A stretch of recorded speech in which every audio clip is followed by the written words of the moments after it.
Welcome back to the channel. Welcome back to another Gaming News Weekly Live. It's been a it's been a long time. When was the last Gaming News Weekly? It's been a long time, bro. I don't remember when the last Gaming News Weekly was. Um, it's been a while though. It's been a while. We back at it. It's Gaming News Week. I got my Avion water with me, so I'm ready to talk. And there's been a whole lot of just I can't even say random news because it is all just popping off out of nowhere. So strangely enough, I don't know what the fuck is going on with Warhammer. In the Warhammer community, I've been seeing it all over my timeline, all over YouTube. I don't know what the fuck is going on over there. So if somebody can explain to me what is going on in the Warhammer community, that would be lovely, bro. I looked into it a little bit. I don't know too much about Warhammer outside of the games that I've played. So I really don't know shit. I really don't know shit. They got books, they got comics, they got all kind of shit going on over there in Warhammer. I don't know shit about it, but I know a lot of people are talking about it, and I kind of want to know what the fuck is going on over there. I really want to know what the fuck is going on with Warhammer. I'm like, how are they tanking? I've just heard that they're tanking, and I'm hyped for Saber's game. Saber's making a motherfucking Warhammer game, bro. Space Marine 2 is coming from Saber Interactive, the same people that's supposedly still making KOTOR. I'm hyped for fucking Space Marine 2. But what the fuck is going on with the Warhammer name? Somebody explain that to me. Because I need to know. I need to know, like, legit the facts on it. Because I really don't know. It's just a whole lot of people saying this and saying that on the internet. You never know what's really true. I mean, y'all could be lying to my ass. High key. Y'all could be telling me any fucking thing. I might just believe you. But I mean, I'm going to do some more research on it. I've only been seeing it for the last couple days. So I really don't know what the fuck is going on with Warhammer. But other than that, I think all the other gaming news is kind of wow. Sony is doing the PlayStation thing. They're going to PC and they're running the PC real quick. Like the Ghost of Tsushima is coming out. It's gonna have integration with PlayStation's OS. I don't know what the fuck it actually is. What the hell is PlayStation OS actually called? We don't know. Nobody knows what it's called, but they're running it. They're gonna integrate it with PC somehow. You're gonna get your trophies. They're gonna have crossplay with Ghost of Tsushima's multiplayer with PlayStation's multiplayer. A lot of people are upset about that. But come on now. Come on now. Xbox has been doing this for how many years? Sony knows what they're getting into. Because they already watched it. Remember, they was like, we don't know. That's why we ain't did shit. They watched Xbox do all of this. And they're like, okay, since they did it and they got it fucking right, we can just do what they did. And no fault to them. They're gonna copy this shit. It's fine. A lot of PlayStation fans are upset about this PlayStation integration with PC. A lot of PlayStation people, I've seen some content creators on the PlayStation side say some wild ass shit about PlayStation's PC launcher, and I'm like, PlayStation's not putting the fucking launcher on PC, bro. PlayStation's not. See, that was kind of the plus to Microsoft having Xbox because Microsoft runs Windows. Most people that play PC gaming run Windows, and as long as they still run Windows, Xbox runs Windows, they can have integration with PC like that. They have a launcher for Xbox on PC. Does Microsoft push that motherfucker on gamers? Fuck no. Why? Because Steam runs PC. And you think PlayStation, with Microsoft already taking over PlayStation Store, gonna put a launcher on PC to try to get gamers? Come on now, bro. Come on now, that sounds stupid. And when I was listening to this nigga live stream talk, and he was like, but they're gonna have a launcher and they're gonna make you pay full price for these games. And it's like, do you think Sony's gonna not put their games on Steam? Look how many other people tried to do the same thing. Ubisoft tried. They failed. EA tried. They fucking failed. Call of Duty tried. They failed. And BattleNet was massive. They're still on Steam, aren't they? So you think PlayStation, lonely little Sony Interactive, is gonna build a whole launcher and keep their games off Steam? Did you see what Helldivers did on Steam? They didn't do that same thing on PlayStation, but you saw what they did on Steam, didn't you? And you think they're gonna, oh, we're gonna make a launcher and we're gonna pull all this together? No, they're not.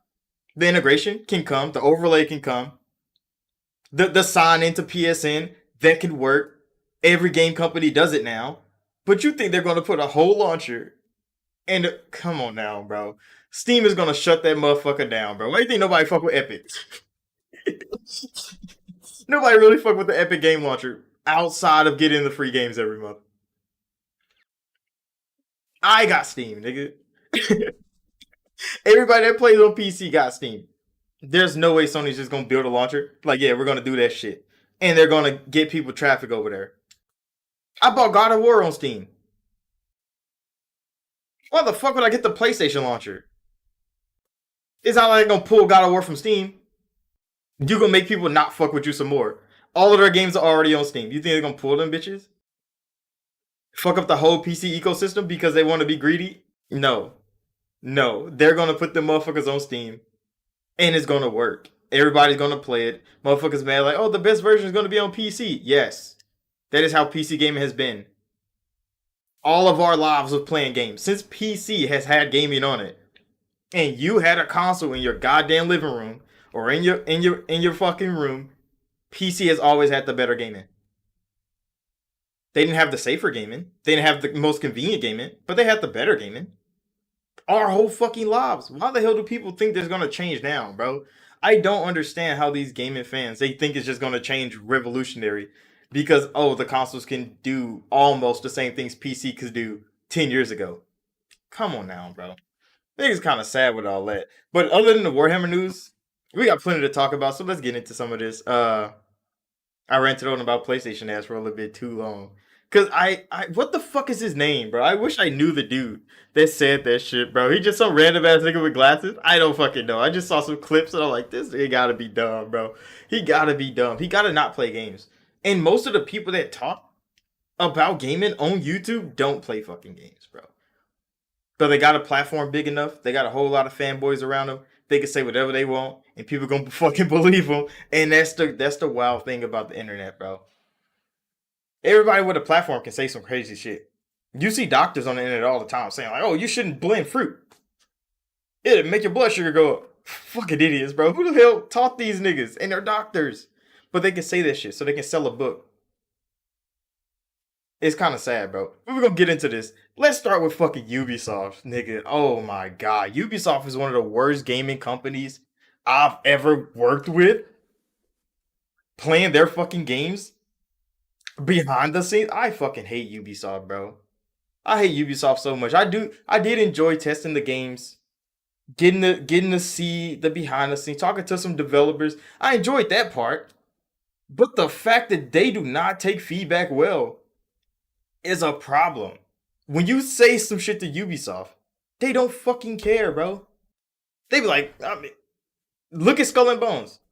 Look at Skull and Bones. And say, like, nigga, we've been testing that shit for years. I know all the feedback they got wasn't fucking good, because I definitely wasn't giving good feedback. And they still dropped that shit, saying it's quadruple A quality. That shit was fucking garbage. It's in the trash now. Now look what they're doing to Star Wars. Star Wars, when they first showed Massive making that fucking game, and they showed like, oh, you could fly out of space, you had her little axolotl going to pick up guns for you like Gears 5. It was great, bro. It was a little third-person cover shooter. Everything was looking good. And then the game went dark for a year. And everybody's like, okay, where's the Star Wars game? The Bounty Hunter game. She's a smuggler. We learned that now. She's not a bounty hunter. She's a smuggler. And it's like, okay, she's a smuggler now. They kind of messed with her character model some, so she doesn't look how she did when they first showed her. And it's like, okay, I mean, they've downgraded some graphics, all that. But then they started announcing season passes, and that's like $130 edition of the game. And we're like, what the fuck are you doing, Ubisoft? Then they announced that the game is always online, but it's a single player only game. We're like, what the fuck is going on at Ubisoft? And then they make it worse. They're like, oh yeah, if you want some of these side quests that we got, you have to buy the season pass to play those. What the fuck are you doing, Ubisoft? What are you doing with the Star Wars name? We all seen what EA did with the Star Wars name. And now EA doesn't have the fucking Star Wars name.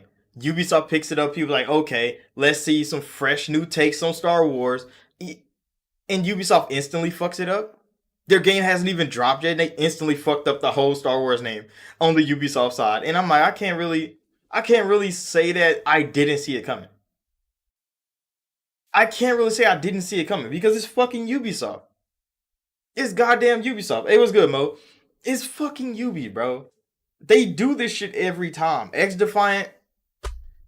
I pray they don't fuck X Defiant up some more, bro. Because the X Defiant that we tested before they went public is not the X Defiant that people are playing right now. It's still kind of fun, but they're definitely tampering with what X Defiant was before it went public, and now that they see like, oh, what people like, what people don't like, they've been pulling shit back just so they could give it to people later, and that shit's kind of dirty. It was good night. Wait, why is it not popping up on the screen, bro? Hold on. What is my chat doing? Cause y'all been typing in here and I haven't seen it. You say you don't like Jedi stuff? Got away with Deeper Cell on Outlaw. Hold on. Hold on. I need to get my chat overlay working. Because that's just kinda scuffed. Alright, if I switch scenes and come back, will they pop up? Cause that never mind. I guess we'll see when they pop up. You said you're not a Star Wars fan, but you're a fan of the world. You don't like the Jedi stuff. Gotta wait for the deep sale for Outlaws. See, and that's the thing, because Ubisoft games go on sale legit 2 weeks after they come out. Their best edition of the game will go on sale. Their best edition of the game will go on sale. And you would just buy that motherfucker for cheap. It is crazy. You said the hit detection of X Defiant is terrible. Bro, they've been legit destroying X Defiant ever since. It used to be a tactical shooter, bro. I wouldn't say as tactical as Siege, but it used to be a slower game. And each person on your team played a different class because it was a more tactical shooter. And it was 5-on-5. It was great. Now it's like a Call of Duty clone. You can't beat Call of Duty at Call of Duty, bro. Everybody has tried. Battlefield has tried with Hardline. That shit didn't fucking work. Halo tried with Halo 4. It didn't fucking work. Who else is trying to come for Call of Duty's crown? You're not making a fucking arcade shooter and beating Call of Duty, bro. Why do you think Siege has survived so long? Because it's the opposite of Call of Duty. Why do you think Halo's multiplayer had came back? Because it's the opposite of fucking Call of Duty. Damn, I wish these was popping up on screen because it's kind of hard to see here. I'm gonna have to redo it to see if it comes up. You see, you got Valhalla's Complete Edition for $30. You got Far Cry 5 for $10. You said good solid games, but not 70. And yeah, and that's my problem with Ubisoft right there. They don't understand pricing, bro. I went through this out on my $70 rant video a long time ago, and we were looking at games coming out and the pricing of games. Mirage so well because it wasn't $70. Prince of Persia so well because it wasn't $70. And Ubisoft can get some prices right because Mirage came out not a $70 game, and it did well because it wasn't. Because when people look at a $70 game, they compare it to other $70 games, and then they compare it to games that cost less. And still, to think, if Baldur's Gate 3 and motherfucking Elden Ring were both $60, and those are the greatest games to come out in the last fucking 15 years, how the fuck are you gonna put out a $70 game that's not as good as those two? These companies keep doing that shit. Because if you're gonna price your games, you gotta be better than Elden Ring every time. You have to be better than Baldur's Gate 3 every time. And they're not. They're not even halfway fucking there. But for some reason, they want more money. Come on now. These companies, they don't know. And a lot of just casual gamers that play games, they like Star Wars, so they're gonna buy it anyway. They kind of fall into that pit of people, of buying the stuff. And then these companies can literally make more of it. Hold on, let me try to fix this overlay real quick. Because I see all y'all chats coming in, I just can't see them on this freaking screen. Which I think I probably fucked it up when I was making the live stream, and I didn't notice.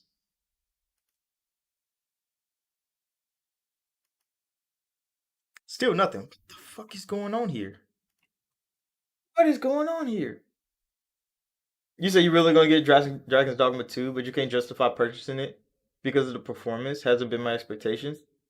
At the very least, I want a solid 30. See, and the thing, I played all of Dragon's Dogma 2 night, and I didn't know it was at 30 frames for one until I started hearing about the performance on PC.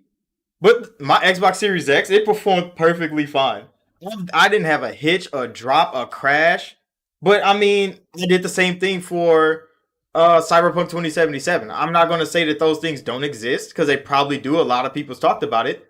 But like, I didn't I didn't have those same problems, so I can't really be like, "Oh, you should get the game because mine didn't break." Like, I just had a better time running the game. Yeah, the game is really good. It's really fun. I wish they add a second save because I was gonna just delete my save and restart. But then I realized all of my friends that are playing the game with me on Xbox and they got Julie in a party because I beat the game. If I delete Julie out the fucking game, they lose her as a pawn. And then I restart the game as a completely different character, completely different pawn. I'm not gonna do that to everybody. Not right now. I can wait some years. I have plenty of other games to play before I restart Dragon's Dogma 2. But hopefully Capcom put another fucking save file in. I would love that. But I mean, I was a big fan of Dragon's Dogma 1. I bought that shit 3 times. So that's why I instantly jumped on Dragon's Dogma 2. A lot of people that didn't play the first game, I don't expect them to jump on the game like we did. Because the fanboys jumped on the fucking game. Right when they saw Dragon's Dogma 2's fucking logo, we were spending $100 on that game and it wasn't going to matter. It was crazy, but I understand what everybody waiting because yeah, the performance is horrible on PC. I've seen videos.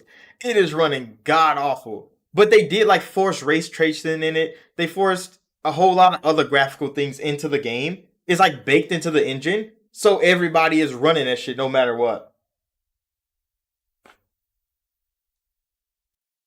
You said, would you pay 5 or 10 for a second character? Would I pay 5 or 10? Hell no, bro. That's see the microtransaction thing in Dragon's Dogma 2 was definitely for the people that didn't play the first game. Because it like mind you, if you play Dragon's Dogma 1, which Dragon's Dogma 1 didn't have a lot of hype. Nobody really fucked with Dragon's Dogma back in 2010, 2011. Because Skyrim was shitting on that game. But the ones that did play it, we enjoyed it for how different it was from every other like role playing game before. So for the people that came into Dragon's Dogma 2 and didn't play the first game and they saw like, oh, you could buy port crystals to teleport, I think Capcom was trying to fucking monopolize off of them. Well, capitalize off of them, I should say. Because they knew all the fans of the first game was not gonna fuck with that shit. Like, we're not about to buy no fucking port crystals. There's 10 in the game. We'll find them. We did it in the first one. Everybody else, all the new people, they'll get tired of walking from place to place and not managing their fucking fairy stones well. They would just go buy more of them because they're lazy. Capcom knows this, so they try to capitalize off the popularity by making those dumbass microtransactions. And then people were upset about it. But I mean, they were useless unless you were lazy as shit and they really caught your ass for $2 for some fairy stones. And it's like, come on now, bro. It was one of those things. I really don't understand why they did it, but I can understand from a business aspect why they did it. Because a whole lot of bandwagon fans probably bought port crystals. They probably bought fairy stones because they didn't want to have to walk around because they wanted to play the game like they played Skyrim, like they played Fallout, like they played this or that, because they didn't want to walk to a city and not be able to just fast travel back to that city when they need to go back. That is how a lot of open world games have trained us that it all works. If you go to one place one time, you can instantly teleport back there. Dragon's Dogma, that wasn't the case. If you wanted to get from the starter city to the main city, you had to fucking walk. You had to walk. You had to fight your way there. It wasn't an easy ride, except in the daytime. Sometimes you get a quick little jaunt. They did take away Liquid Vim, and I hated that shit because max stamina, unlimited stamina for at least 30 seconds would get you a long way in Dragon's Dogma, and they definitely got rid of that because they made the world bigger. And they knew people would pop that shit instantly and start just running across the fucking map. So I understand they kind of tweaked the demand a little bit. But yeah, they shouldn't have did it. They shouldn't have did it. But I understand the brain waves that go into like trying to capitalize on some fame type shit. But hold on, there's hella fucking comments in here. Where did I leave off on? Because he was talking about fucking $10 or $5 for a second character. I would not be doing that shit. You say you're trying to tighten up your budget. So you choose to Ghost of Tsushima, Dragon's Dogma 2. I love the original Dragon's Dogma. See, if you love the original one, this one is it's phenomenal, bro. There's things that I hate, and I made the video about it. There's things I completely hate about Dragon's Dogma 2. But I don't think they're like game denying that I hate them. I just hate that in the first game I got introduced to them and they instantly took it from me. Like the Magic Archer class being a support class, why? It was one of the most OP DPS classes in the fucking game. Now it's a support class. Now I'm doing revives from fucking 50 meters. I'm healing my pawns. What am I doing, bro? I'm not attacking. That shit's trash. The Strider, the best starter class in any fucking game that has fucking fantasy aspects in it, and you ruin it to just daggers or just bows. Come on now, bro. You separate them for what reason? Just to have a Wayfarer class mean something. That is exactly what it was for. It was for game design purposes only. And yeah, there's plenty of other things. There's a whole lot of shit in Dragon's Dogma 2 I didn't experience because I just kind of played through the game casually. Wasn't trying to do everything in the game. But a lot of people, they were talking to me about like the Dragon Plague and how they get pawns that turn rampant, they turn evil, and start killing everybody around. I didn't get to experience that, and I wish I did. That I could see a Dragon's Plague pawn. At least one. I never seen a single one. I played like 87 hours or something like that. Never seen a single Dragon's Plague pawn. You say you already have it on your Switch, on your Series X, and your Legion Go. Yeah, I definitely bought Dragon's Dogma 3 fucking times, bro. It was good, Cool Breeze. I wish this fucking overlay would work. I swear I wish the overlay was working. It would be so much easier to like communicate. But this mud is tweaking out. I don't know why. I don't know why. I'm gonna have to fix it after the stream is over. You said Ghost of Tsushima wasn't coming to PC. You would have got a Dragon's Dogma 2 day one. Milk is $12. Got tough decisions. Facts, bro. Facts. Did I buy Life milk because it got more protein in it? That shit's expensive, nigga. That shit's expensive. But yeah, see, Ghost of Tsushima, I thought was just gonna be another Assassin's Creed clone, but then they end up doing a lot better than I thought. Would I get it? Probably not. Probably not. But for people that like that type of game, it's definitely a good one. Sucker Punch did a really good fucking job with it. I wish Sony wasn't trying to milk the fuck out of it and they would get a sequel out here. But you know, PlayStation, if they can milk a franchise, they are definitely gonna do it.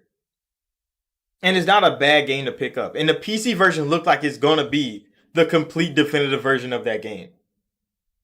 It seems Nixxes is working their hardest to not do another what you call it, Last of Us Part 1. Cause that shit was hot trash when it dropped on PC. I think Nixxes is working hard to make sure this game runs well so they can make some money. So Sony doesn't shut their ass the fuck down. Nixxes is putting their heart and soul into Ghost of Tsushima 2. You said today's the last day for Splatfest? See, I high key would get into Splatoon. I'm so scared of getting just smacked up. I played Splatoon 2 and got smacked up a lot. That's why I don't fuck with Splatoon that much now. Cool Breeze. I really, cause like when I first came into Splatoon, I didn't know that you had to regenerate your ink. But like exorbitant ink, I didn't know that. So like I would be shooting, doing my best, painting the motherfucking battlefield, and then I run out of ink and I wouldn't know what to do. Cause nobody was there to teach me. So I just get smacked up by a nigga with a rolling pin. And I'm like, well, okay, well I guess I'll do that. You said you almost bought a PS5 for Ghost of Tsushima, but you couldn't do it. You wanted a handheld instead. Your first PC. I mean, that makes sense. I wouldn't buy. See, I can't say I wouldn't, cause I kind of did. But like, I don't think I would buy a whole console. Like, my main base for gaming, because I have one game that I want to play. I don't think I could do it. Like initially, I don't think I could do it. There would have to be more to that console than just the games I want to play that make me game over there. Cause like I like Halo, I like Gears of War. I played those games. I still gotta Gears live stream Gears of War 3. We still gotta do that. That's coming for sure. I'm gonna make an announcement when we actually gonna do that. It's gonna be like a week long maybe. But like I don't think the reason I don't own a PlayStation 5 is because there's nothing PlayStation 5 hardware has that could keep me playing on that console. Like if I did want to play God of War and it didn't come to PC, I would definitely just not play it or play it on my friend's PlayStation 5. Like I wouldn't go buy the whole console just for me to play God of War. Because what if I don't like it? Now I have a whole console that I won't use and a game on it that I don't like. That's what it comes down to. I bought this Xbox because I knew that Mass Effect was gonna be there. I know I'm gonna like that game. I can play that shit every fucking day, forever. And it had quick resume on it. And Mass Effect ran better than every other console before it. And all the content is there, which is not on any other platform. And those things kind of added up. And I'm like, okay, I'm gonna just stay on Xbox because I have a great PC. My PC's right here. I can play Mass Effect. It doesn't have Pinnacle Station. It'll probably run better. But yeah, it's one of those things that like I don't think a game could sell me a console like a lot of people think it should. Because people are like, oh, you buy a gaming console for the games. No, you buy a gaming console for what the hardware does with your games. You said Days Gone, Uncharted run great on Legion Go. Plus, I can play it. Yeah, that's the thing. Like a whole lot of CRPGs are kind of trash on console. I learned that the hard way with Baldur's Gate 3. I played a lot of good ones on console, but when they really don't care about the console fan base, they'll definitely scuff you. You say you also run Starfield at 60 frames? It's dope. See, I ran Starfield on my PC at 60 frames. I had to cut that motherfucker down to 1080p. And I had to cut the settings down. See, when I play on Ultra, on Starfield, 1440p, I think I get like 28 frames. Starfield looks amazing. But I get like 28 frames. And then you go indoors, that shit starts scuffling a little bit. So I mean, with the Xbox running it the way it does, I played it on Xbox. Quick resume is a feature I have to use when I play games now. Because I forget to save.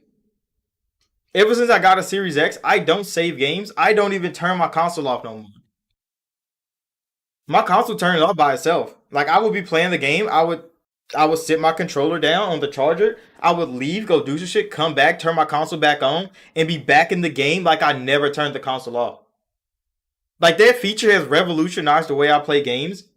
And without it, I kind of feel like I'm restricted in gaming. So when I play games on PC, I would close the fucking window and lose hours of gameplay. I've done it so many times, and I'd be like, okay, bro. You said you running it at 1200p or FSR 3. See, I don't think I was running FSR because I have a freaking I have an Nvidia rig. So I usually use DLSS. I don't use FSR, which I know I should probably use FSR because that's what the Xbox is using. And that's what AMD built the consoles to use. But I have an Nvidia rig, so I use DLSS, which I only have two because I have a 30 series card. You have to get a 40 series card to get DLSS 3. Good job, Nvidia. But yeah, that's the thing. So I mean, yeah, I ran Starfield high settings, looking great on PC. It just felt better to play on console. It felt so much better to play on console, but I have modded it on PC. I've modded it on PC. It's hard to do right now because the creation kit is not out.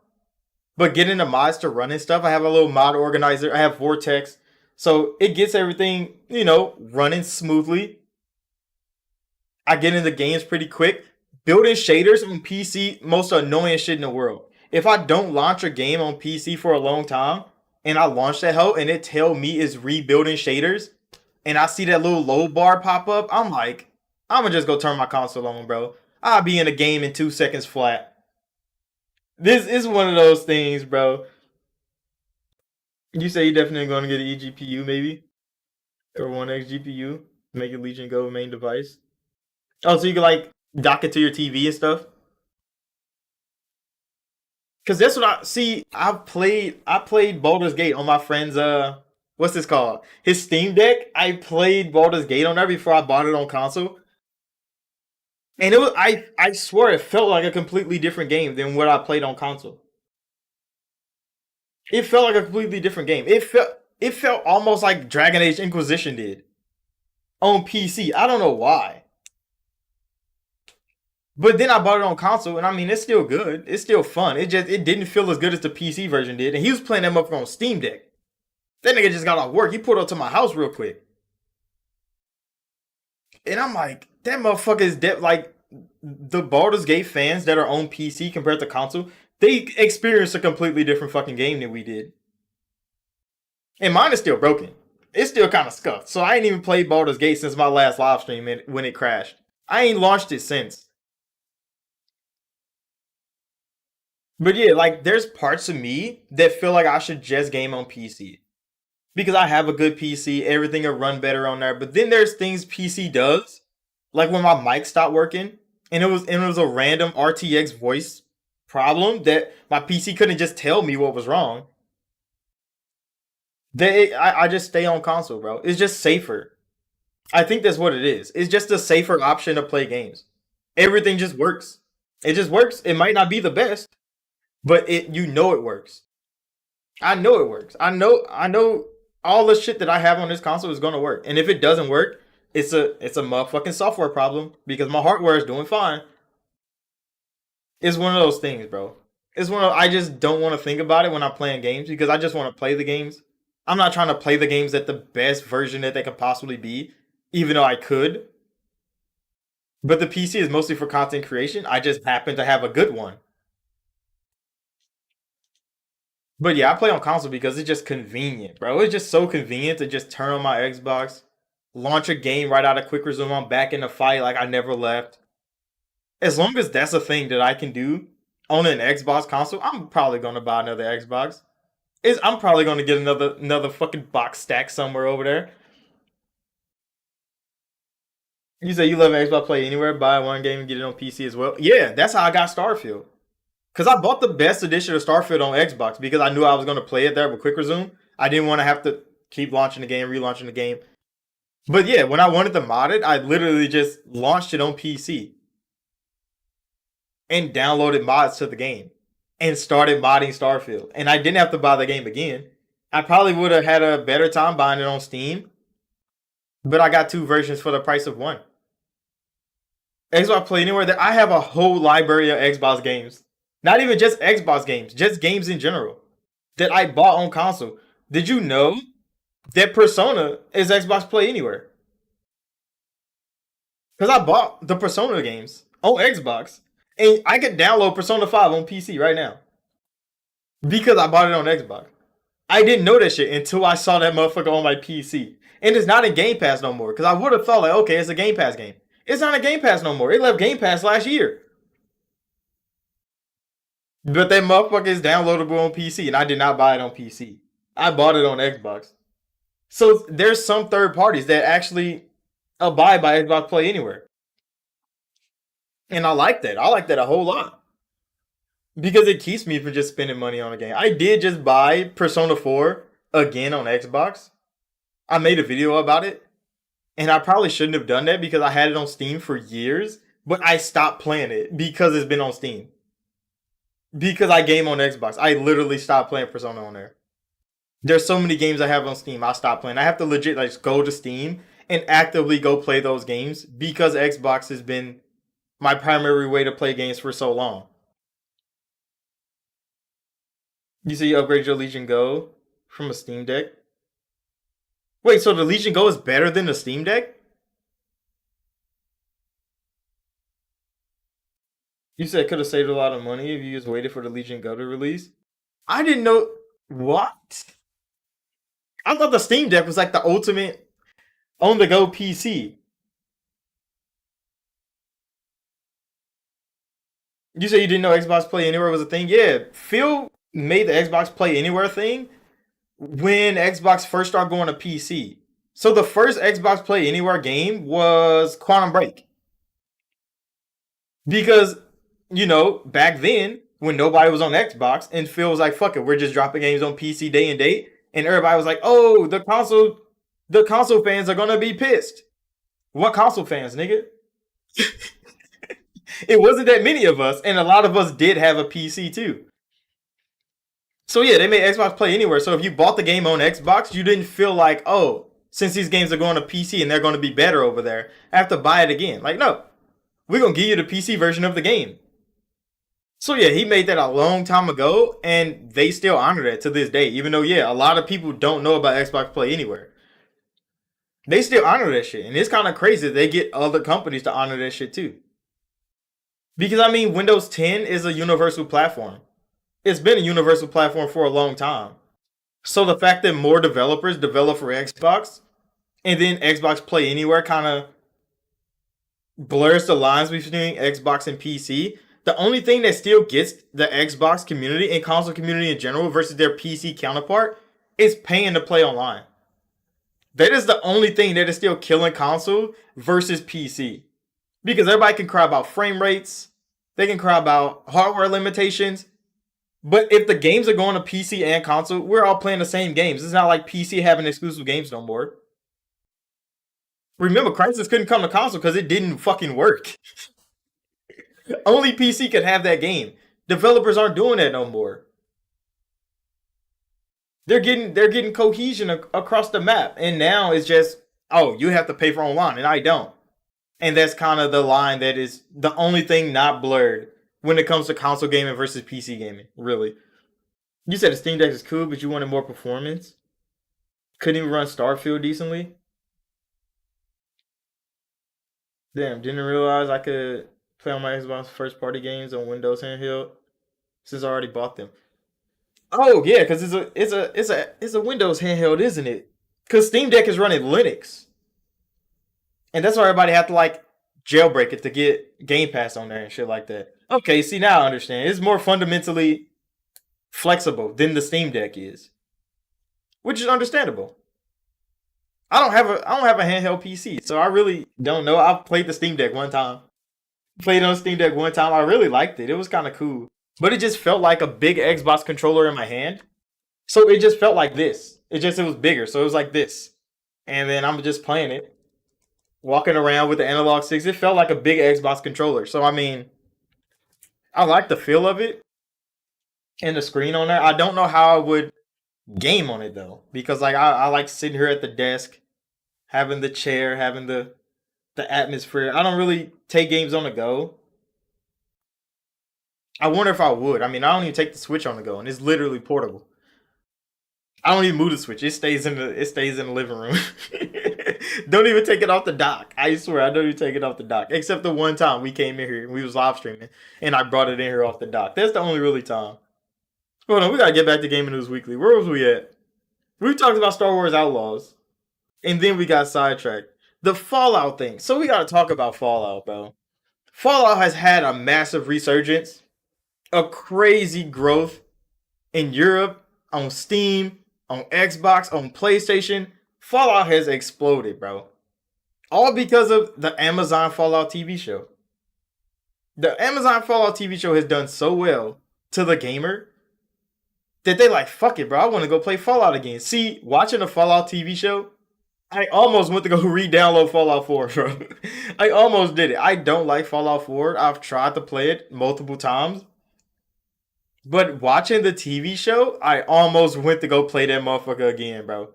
I really almost did it. You said you're trying to Fallout 76 again right now? That is crazy. I played Fallout 76 one time. I don't think it was bad, but I mean, I wasn't there in the beginning. A lot of people was pissed off at Fallout 76.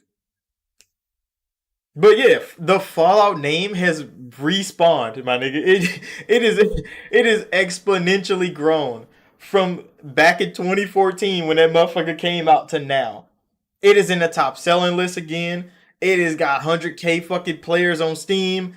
It is selling like fucking 2,000% over year from when the last time that motherfucker was selling. It's crazy.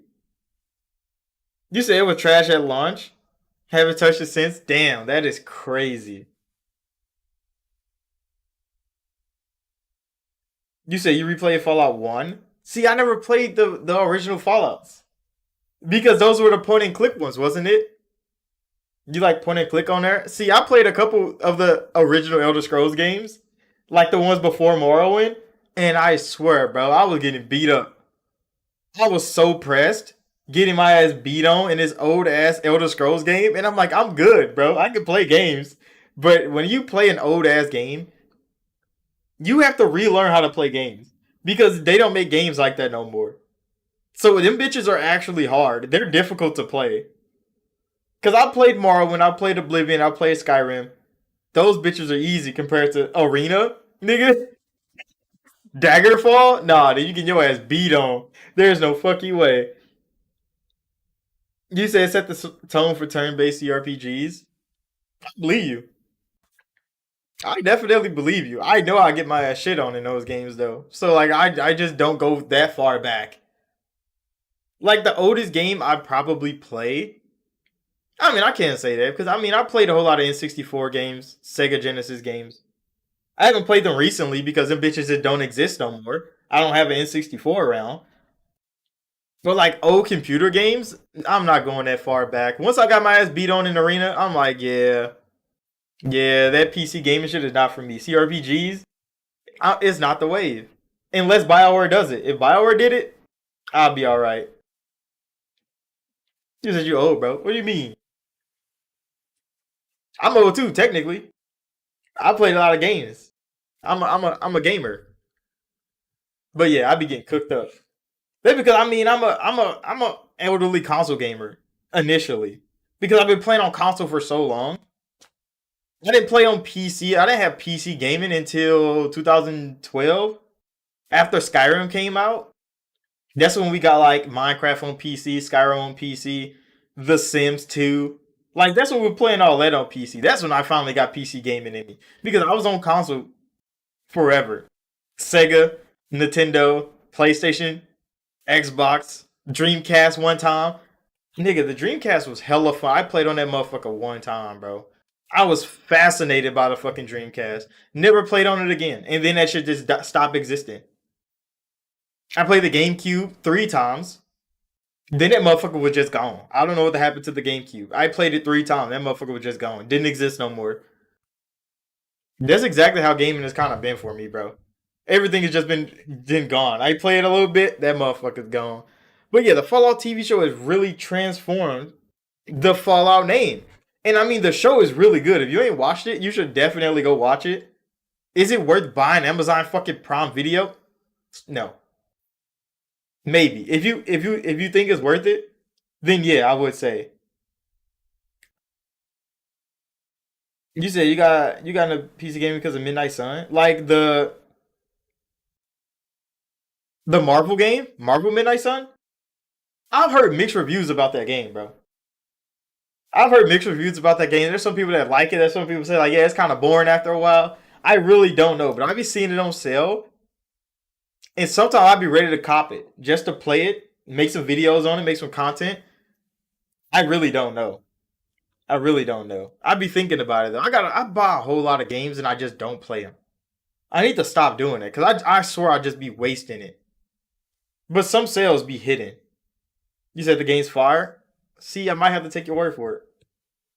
I might have to take your word for it. I don't know because I think no, I think the sale just ended. The spring sale just ended. I think it was on sale during the spring sale too. I saw it and I almost copped it. I almost copped it. But yeah, No Rest for the Wicked. Have y'all seen that game? No Rest for the Wicked. It's the next game from Moon Studios. It went into early access. It looks phenomenal. Like I can't say graphically because it's not a graphic intense game. It's an art style game, and it looks amazing, bro. It looks so good. You said you had zero interest in watching the Fallout show, but all the hype surrounding it kind of making me reconsider. Yeah, because like when you initially hear about live action like games, like when games are going live action, like The Witcher show, how they did that, and freaking Halo show, how they did that. The Last of Us show actually got done pretty well, and then the Fallout show comes around. You're like, okay, here we go. and they did a fucking good job. Did a really fucking good job. So I mean, I would recommend you watch it. Do I recommend you go buy fucking Amazon Prime to do it? No, just go watch somebody else's Amazon Prime or go take it off the internet. The internet is free. You can have it, bro. Nobody's gonna stop you. But yeah, it's a damn good show to watch. It's a damn good time to watch it too because some the characters are in it. They're fire, bro. It's like every time they introduced a character, it felt like a main character of a Fallout storyline in the game. The Vault Dweller. I wish you could play a ghoul in the game, but it seems like the ghoul would be hard as fuck to play in actual game form because Buddy is on. That nigga's looking for drugs everywhere because he got to sustain himself before he go feral. I wish they gave you that storyline in a Fallout game because I know that should be crazy. Having to get all the chems, you run around hunting for chems just to keep yourself satiated. It's kind of like being a vampire in the Elder Scrolls game. That should be fire, bro. They should Fallout 5, nigga, ghoul. A ghoul playthrough. Every niggas need it, bro. We need a ghoul playthrough. We need a ghoul playthrough. But yeah, it's a pretty good show. You said No Rest is an ARPG, right? It's actually a Souls like. It's actually a Souls like. I mean, I guess it is an action RPG, but it's literally mini Dark Souls, a stylized mini Dark Souls. It looks so good, but there's been a whole lot of crazy controversy around the game because some people they're upset of how the game came into early access, and it's like, have the gaming community forgot what early access mean? Cause yeah, it can't. It's not completely out yet. It's in early access, but a lot of people are treating this game like Moon Studios dropped some trash because they're like, "Oh, the game's performance is bad." It's in early access, my friend. Like, "Oh, it's too CPU bound." It's in early access. They literally told y'all it was gonna be a bad experience when you buy early access games, but for some reason, gamers buy into early access and then expect the game to be polished and finished and ready. And it's like you bought an early access title. What are you complaining about? There's actual complaints. They're like, bro, you can't remap buttons. I didn't know that was a feature that games could leave out. But it's a thing on PC. They forgot. You said Cyberpunk released as an early access game. It would have saved CD Projekt a lot of money. Yeah, it would have.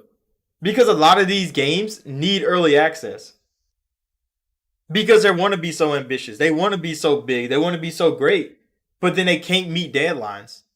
And then you lie about the game going gold. And then you release it. Everybody buys it. And it's garbage. Now you're refunding all these people. And you're trying to make amends for it by fixing your game. Which they did. They made amends. They fixed their game. They released the product they actually wanted to release to begin with. But now you tarnish the name of Cyberpunk 2077. A lot of fans aren't going to forget what you sold them to begin with.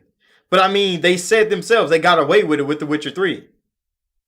But then Cyberpunk, they got crucified for it. And that's more of the gaming industry's fault than it is CD Projekt Red's fault.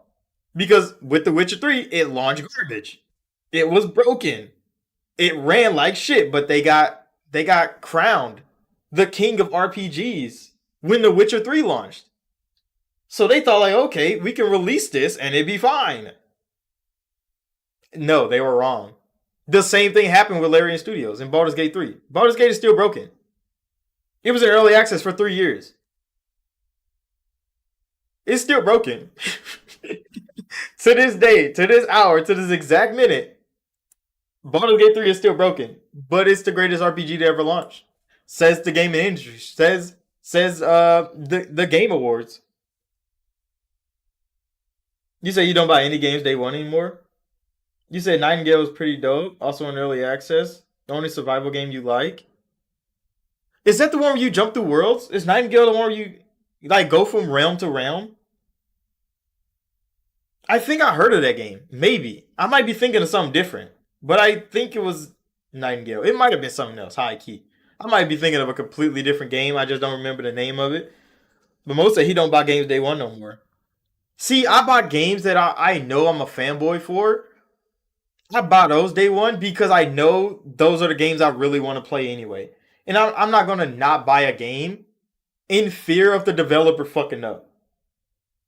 But there's some third party games that release that I know I'm okay. I'm not really interested in it. I'm not gonna buy day one. Oh, so it is the Realm to Realm one. Okay, yeah. Oh, I'm gonna definitely have to go check it out. Feel like Dragon's Dogma 2, I definitely was buying that day one. I've been waiting for a Dragon's Dogma 2 announcement since Dragon's Dogma 1 Dark Arisen came out. Since they re-released that motherfucker on Xbox One. We was waiting for a Dogma 2, and when we finally got it, you know everybody in there had to get Dragon's Dogma 2. Everybody that was waiting like we were, we had to buy it. Capcom fucking knew it. You said Pillars of Eternity is better than Baldur's Gate 3. That is facts. That is facts. But a lot of people don't like that Pillars of Eternity is in real time. And it's not stop motion turn based like Baldur's Gate 3. That's exactly the complaint. People were like, oh, Pillars of Eternity is in real time. It doesn't stop unless you go turn by turn. I mean, they put that feature in later for people that really wanted it, but the evolution of CRPGs has to happen. And Baldur's Gate kind of pulled that back. Yeah, bro, I went crazy. I was on live stream. I went fucking wild when they showed that motherfucking Dragon's Dogma 2 trailer. And then they announced in 4 months, we're gonna have a whole live stream dedicated to it. And then I was there for that live stream. And I did say, and I quote, I have a feeling this game is gonna get shit on by a lot of people that are not fans of Dragon's Dogma. And guess what happened? 4 months after that, a lot of non-fans shit on Dragon's Dogma because they didn't understand. They're like, oh, it's so stuck in the past. No, it's not, bro. It's trying to be somebody that you're not. If you don't like JRPGs, just say that. A lot of people want every RPG to play the same, to feel the same, to act the same.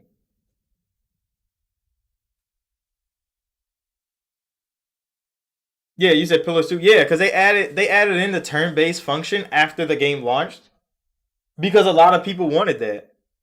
A lot of people wanted it, and it's like, okay, we'll give you turn-based, but Pillars of Eternity was a real-time, like kind of a real-time strategy game in a CRPG form.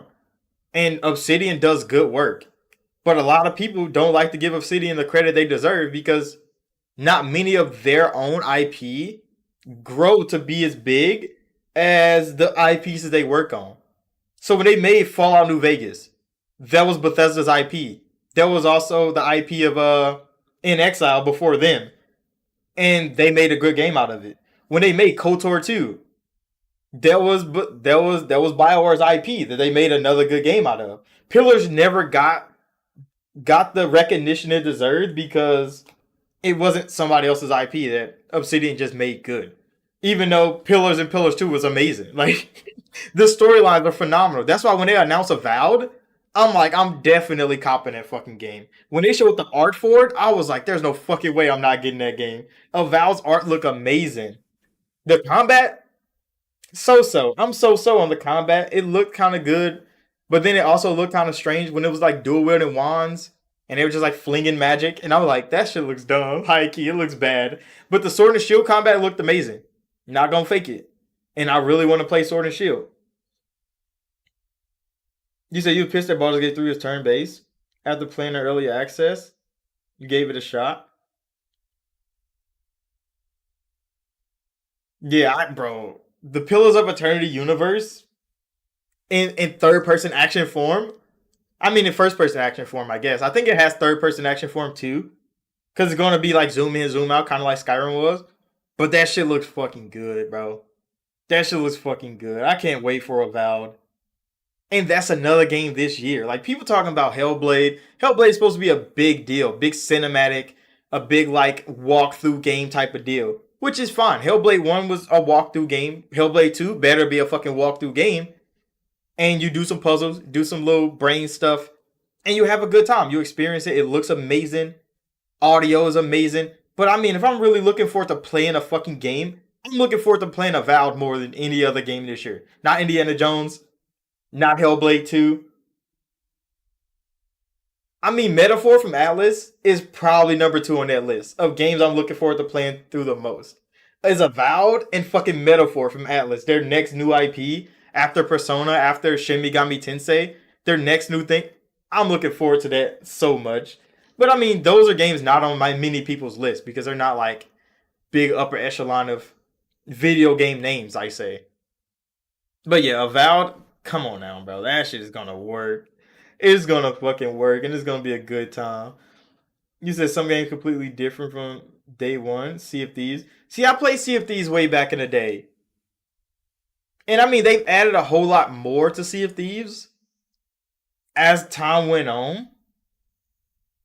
But Sea of Thieves isn't much different from how it was day one. It's bigger. They've expanded a whole lot. But like Sea of Thieves day one, it was just full of mass murder, bro. Like, Sea of Thieves was exactly what you wanted from a pirate game if you didn't want to do pirate things with your friends. Like, Sea of Thieves was an family friendly version of pirate shit. It looked family friendly as hell because it's cartoony as fuck. But if you play Sea of Thieves day one, everybody was killing each other, bro. You got a crew and you set sail with that crew to kill other people. That's all you did the whole time. And so they start adding missions that you can do like cooperatively with other people in that world. You were killing niggas. You should have saw my pirate bounty when they first started. They kind of took all that out of the game now. But I was like, my crew was a real dark team, bro. We was a real dark team, and it was a bunch of like we met online, and we got together, and we just wreaked havoc for months. And then we kind of like, we kind of like dispersed, and we stopped playing Sea of Thieves together.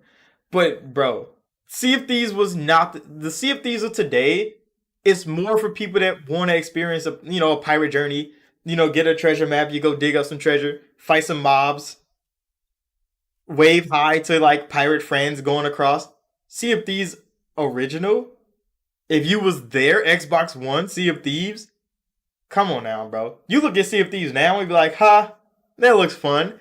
No. Because when I go back to Sea of Thieves and I be hostile to people, they just run away. They don't even fight back.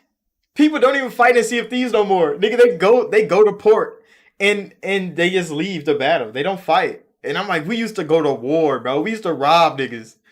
It used to be a real pirate game out here for Sea of Thieves. But now, I mean, they got Captain Jack and him in there. They got Monkey Island in there. They got so much collab in Sea of Thieves. It's amazing. It's amazing. You said Obsidian haven't had a misfire in the past decade. I don't think Obsidian's ever missed. Obsidian has never missed. That's one company. It's them and it's Insomniac. I think I've said this in quite a bit of streams in the past. Obsidian and Insomniac are two developers that never fucking miss. They never miss. Even with Spider-Man 2 and it being kind of rough around the edges for people when it launched. But like story-wise, gameplay-wise, graphics-wise, Spider-Man 2 didn't miss. Obsidian still hasn't missed yet. And they're coming with Avowed, their next big thing, and I don't see them missing. Obsidian is the best studio that Microsoft has under their belt. And they got some great studios under there. They got some amazing studios under there. They got Sledgehammer Games. They got Bethesda Game Studios, which I mean, to each his own with Bethesda. Some people love them, some people hate them.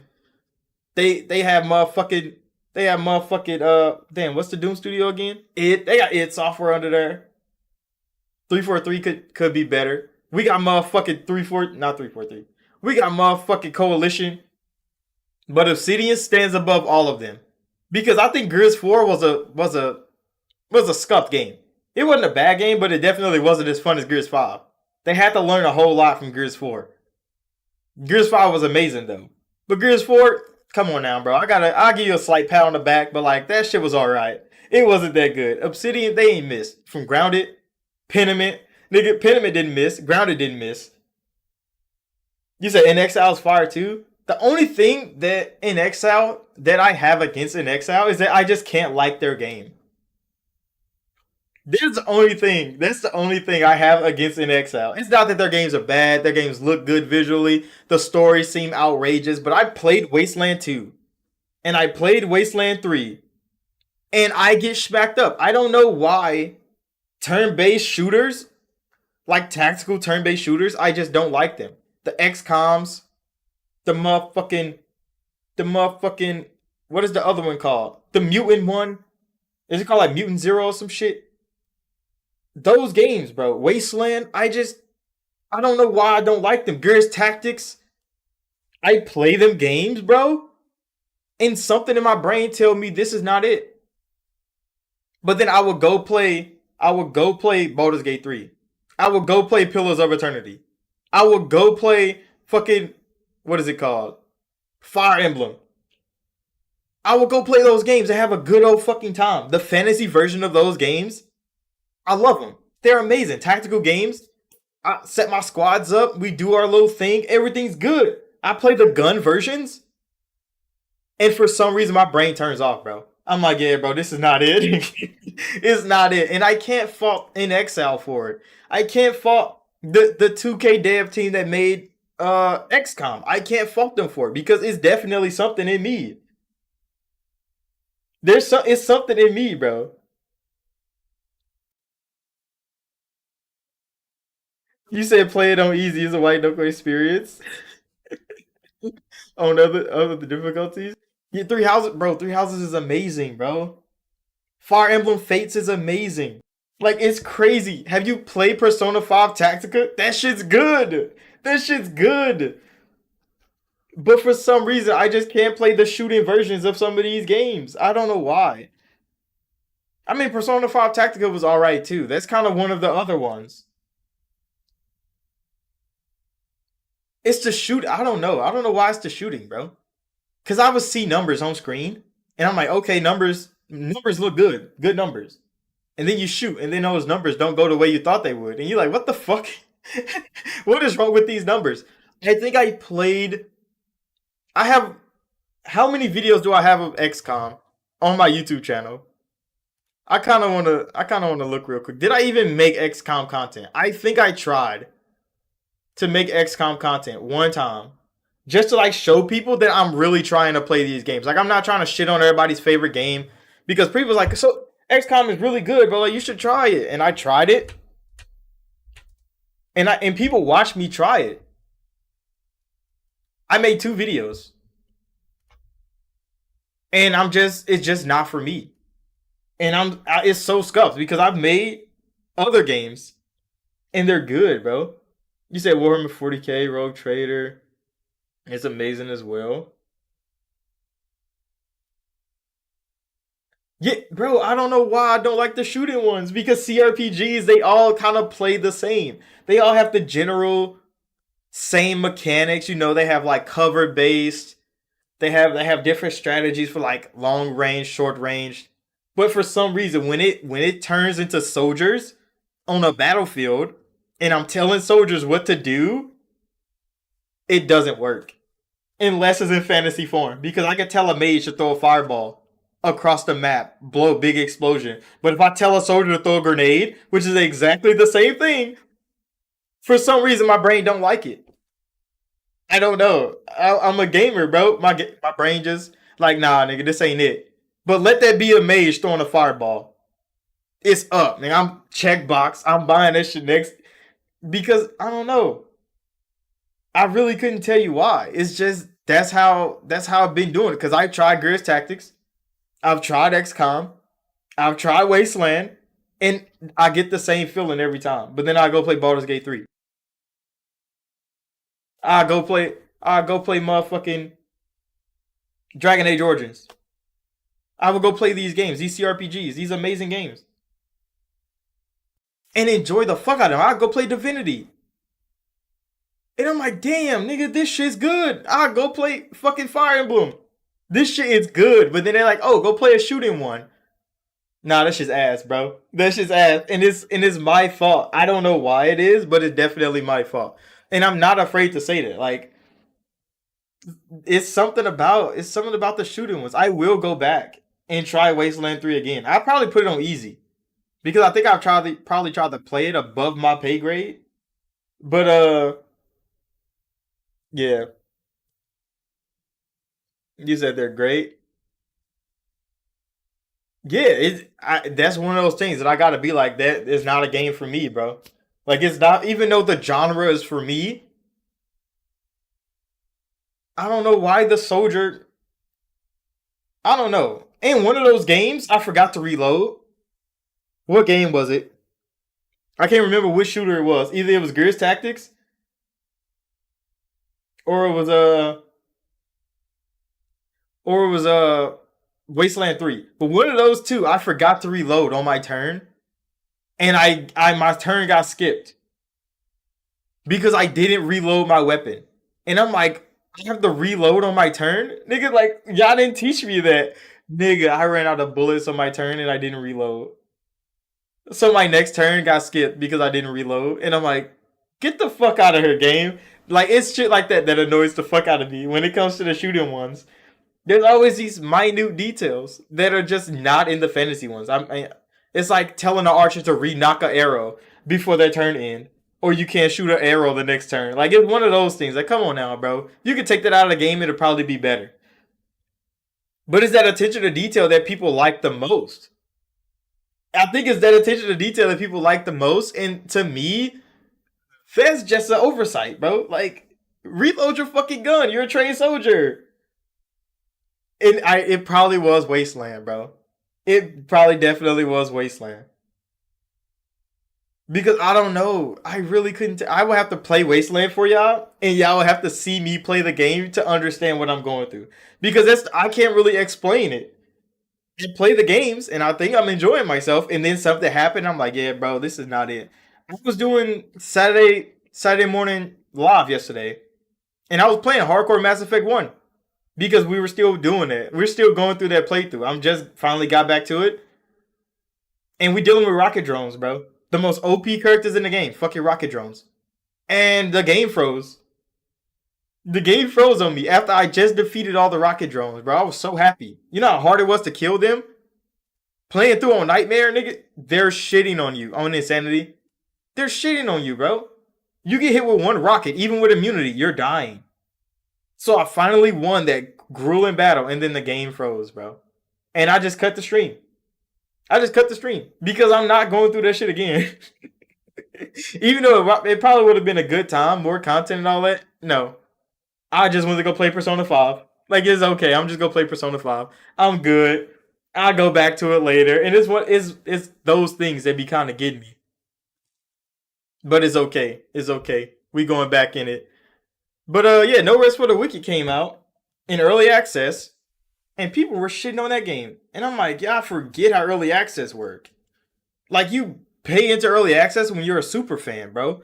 When you want to have your input on this game solidified. You want to talk to developers about how to better their game for the experience of the mini.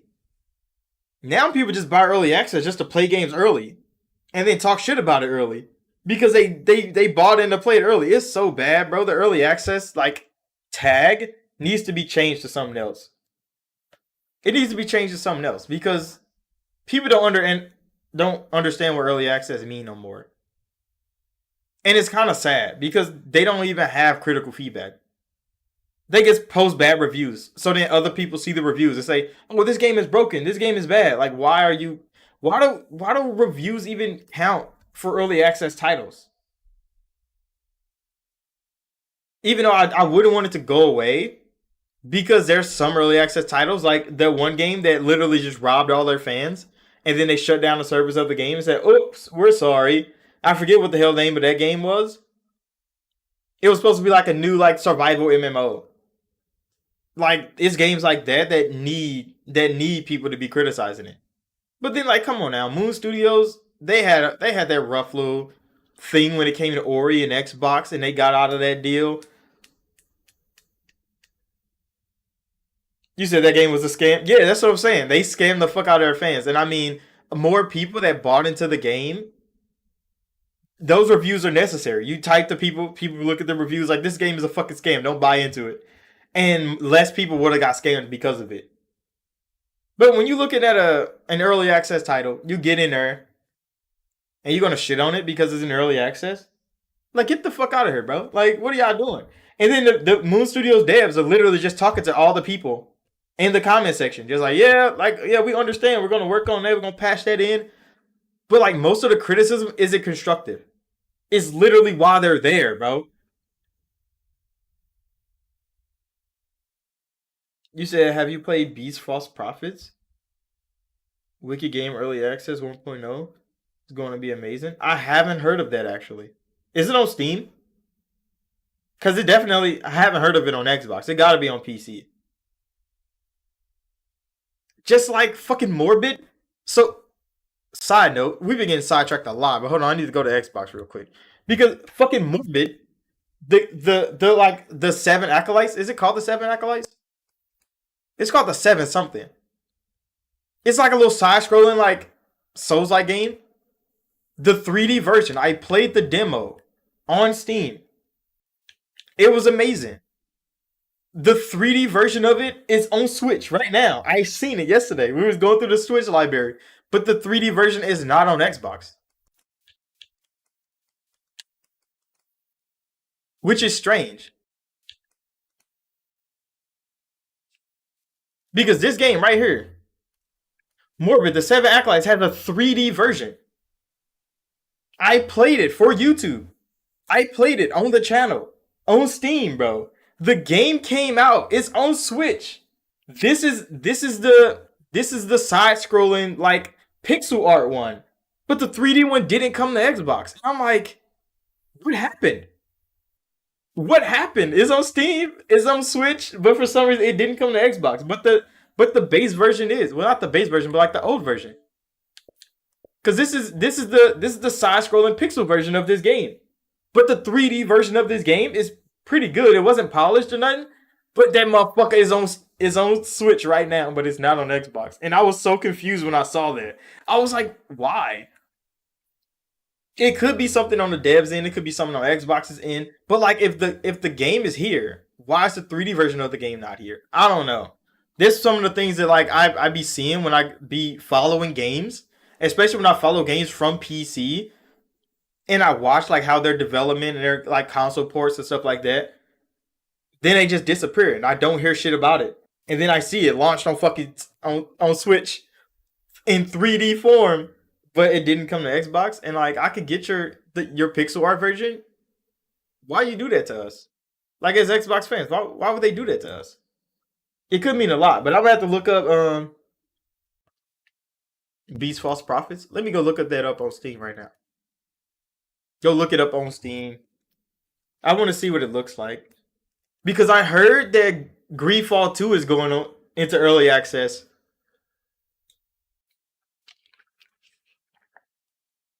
and I'm definitely gonna be there. If Spiders is launching early access for Greedfall 2, I want to be there because there's a couple things in Greedfall 1 that I could criticize them on. That if they could get better in Greedfall 2, that'd be lovely. And I'm gonna tell they that they better have the same open door animation. They better fucking not change it. Because opening doors in Greedfall is some of the funnest shit you could possibly do. You walk into every room like it's your fucking room, and I love that shit. It's crazy. What's the game called? Beast.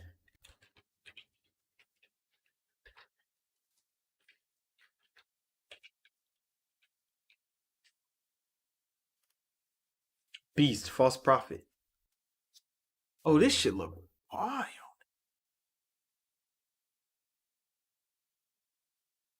Journey in the Dark Ages. This is almost like what is it called? It's almost like damn,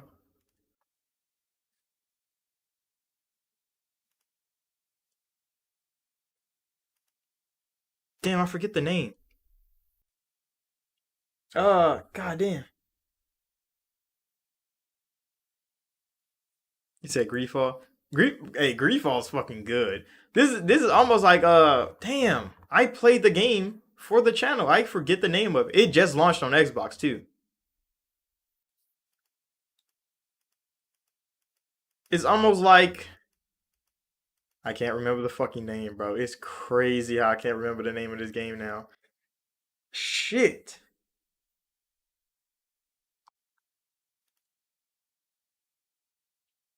Oh, the Dismembering is kind of wild.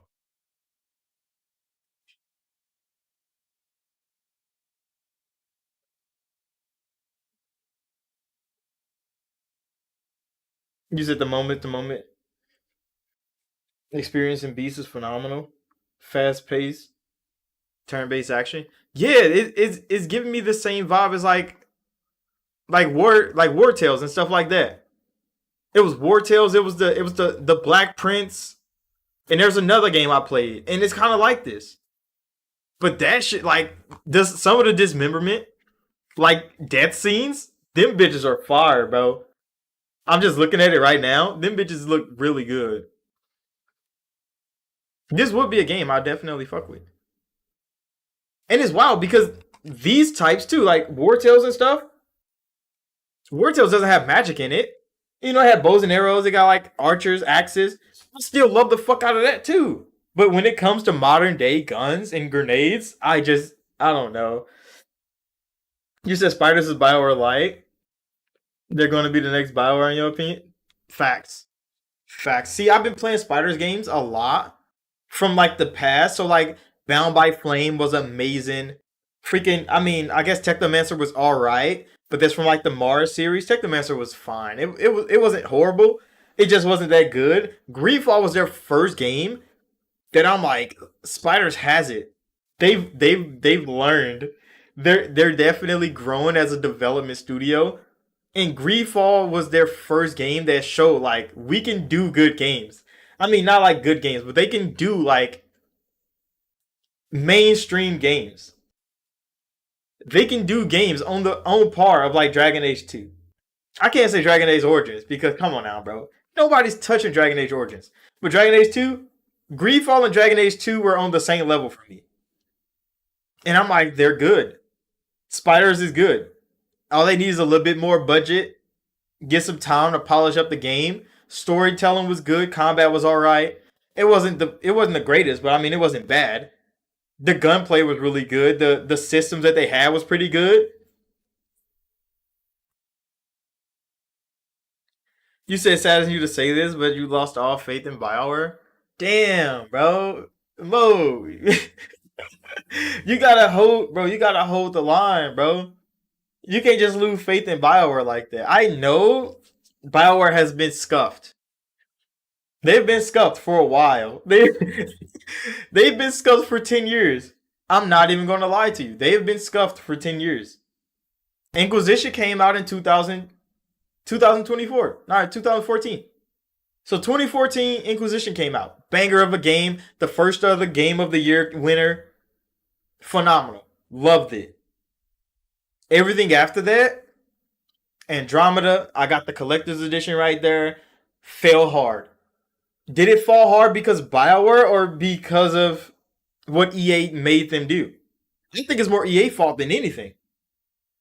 Because then you come around again with Anthem. Anthem was an amazing game. It's fucking brilliant, bro.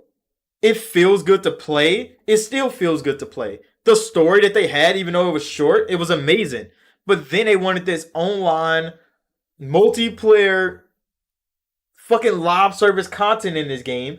BioWare has never made a live service game in their goddamn life. All their games have been story driven. They had a beginning, a middle, and a fucking end, and you went to go play something else. BioWare struggled with trying to make a live service game. And we all the BioWare fans that played Anthem, we played through the story. We like, this is peak BioWare, bro. This is peak BioWare. The customization of the suits, peak BioWare, bro. Like we was loving that shit. Talking to the NPCs in the little hub world, lovely, bro. The dialogue was great. But then you get to the in-game content, bro. You get to level 30. You start going through all these just in-game dungeons, and you like, damn, who the fuck is making this game now? And I think that was the problem. Yeah, Anthem has a single player campaign. And what like the whole beginning of the game is Anthem single player campaign. It's short. I think it's maybe like 10, 15 hours long. It's great, got some good characters in there. It like teach you about the world, about the Anthem, about the shapers, all that stuff. And then you start going to the like in-game content after you beat the story. And that's where shit gets scuffed. See, people say Anthem was trash because they beat the story and the rest of the game was empty. But people forget that Anthem was amazing all the way up until you beat the fucking story and the rest of the game was empty. I can't fault BioWare for that. Because when leaks of Anthem first came out, it was supposed to be another BioWare story game. And then when in development did it switch from a BioWare story game to a live service game? We don't know. But it was supposed to be BioWare's new IP, a new story, coming from the Dragon Age team. Well, coming from a new third team. It wasn't a Dragon Age team. It was like a mixture of two. And then they changed it. And they wanted it live service. And then they pushed it out. And the live service content never fucking came. And then EA told them, okay, y'all can work on the live service content, which was fine. We was going to wait on it. And then EA cut the live service content and told them, you can't work on it no more. Go back to making Mass Effect and Dragon Age. What the fuck, EA? You literally killed Anthem. And we watched EA kill Anthem.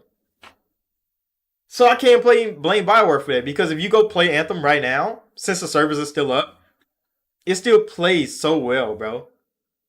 It feels so good to play. The shooting feels amazing. The flying feels amazing. The dialogue in the game is still phenomenal. It's just all that in-game content that we should have got, we never got, and that left the game empty. And it's kind of sad to say, but it definitely hurt BioWare's image. And BioWare still made a phenomenal game with no content in it. I still would rather play Anthem than most live service games to this day. You said Suicide Squad killed the Justice League campaign. Was great. The in-game is stale. Still doesn't take away from the story. And see, a lot of game journalists, they would do that. They would legit play through the campaign, enjoy themselves. The characters are great, everything. Then they get to the in-game content. They're like, oh, this shit is trash. 3 out of 10 game. Empty and boring. But then you played through a whole fucking 30-hour campaign and enjoyed every minute of it. How can you get that motherfucker 3 out of 10 saying it's trash? It's so strange when gamers do that shit too. Like, it's not just the journalists. Like, gamers would do that too. That's why when I go play games, that's why I don't review games as often as I want to. I do criticize games a lot. Like, when I make those videos criticizing fucking Baldur's Gate 3, people act like, oh, I just picked up the game, played it, hated it, and threw it away. No, I got hundreds of hours in that fucking game. I continued to play it because I understood this is what Larian wanted us to experience. And I want to see it to the end. I don't have to fucking like what the hell they did to the game, but I can at least find the enjoyment in the game. The characters are still amazing. The world is still amazing. You said same with Diablo 4. Best campaign in the series. Yeah, bro. Diablo 4 got hit with this the worst. It got hit with that shit the worst. Because people played through Diablo 4. That whole campaign, following Lilith through all her crazy shit, learning that the Archangel is a part of all this shit. Amazing story, bro. That's what I tell people. I played Diablo for like 80 hours. That 80 hours I played Diablo 4, amazing. I wouldn't revert it for anything. Everything after the 80-hour mark, I could do without. I could do without, bro. I didn't want to grind in season mode. They fucked season mode all up. Didn't want to grind in that shit, so I didn't. I didn't want to grind to level 100 to fight Lilith again, so I didn't. But that campaign, going from level 0 to level fucking 70 something, playing through the campaign, enjoying myself, meeting all the characters, doing all the story quests, amazing, phenomenal time. The big open world they created, I mean, I would have rather played just with my friends, drop in and drop out. But I mean, they made it MMO style. It was kind of fun, just walking up and helping people do quests, like saving them. But yeah, the campaign was great. It was amazing. The class system that they had, I wish they added more classes later, so I could play through the campaign again as a different class. A new class. But I mean, the classes were great too. I wish they wasn't nerfing the fuck out of classes.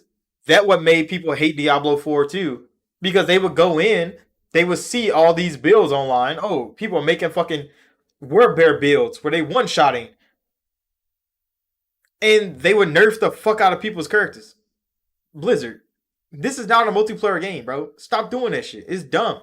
But yeah, the cutscenes were, oh my goodness. When the first cutscene with Lilith in that fucking church, when everybody's in there, he's praying. He's like, the dark times is coming. You all need to get y'all shit together. And then Lilith come through that fucking door, bro. And she walked down that goddamn aisle. Nigga, I got that bro. I got that. I got that on the channel still, bro. I was mesmerized, nigga. Everybody in that fucking in that little church was mesmerized, bro. I'm like, damn, nigga. Diablo did that, and they knew they did. They had a hit on their hands, and then they went on and fucked it up because live service game. That's exactly how they fucked it up.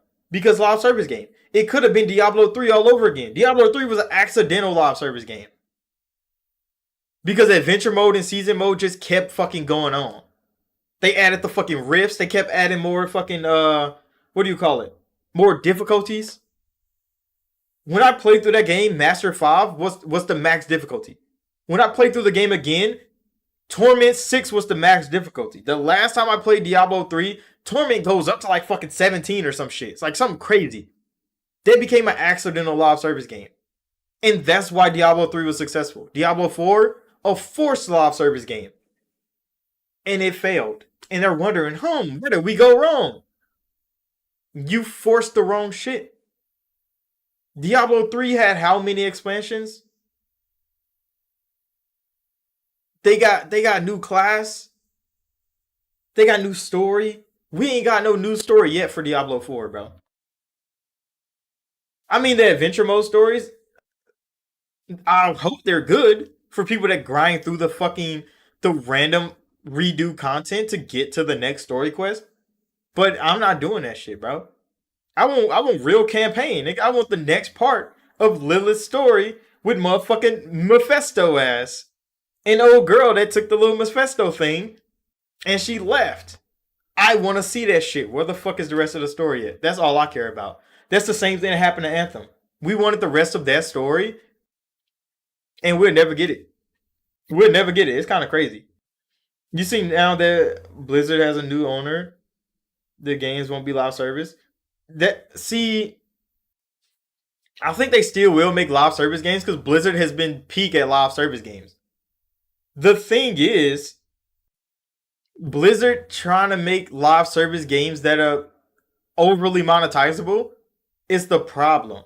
Because then it puts too much focus on the monetization of the game and not the playing of the game.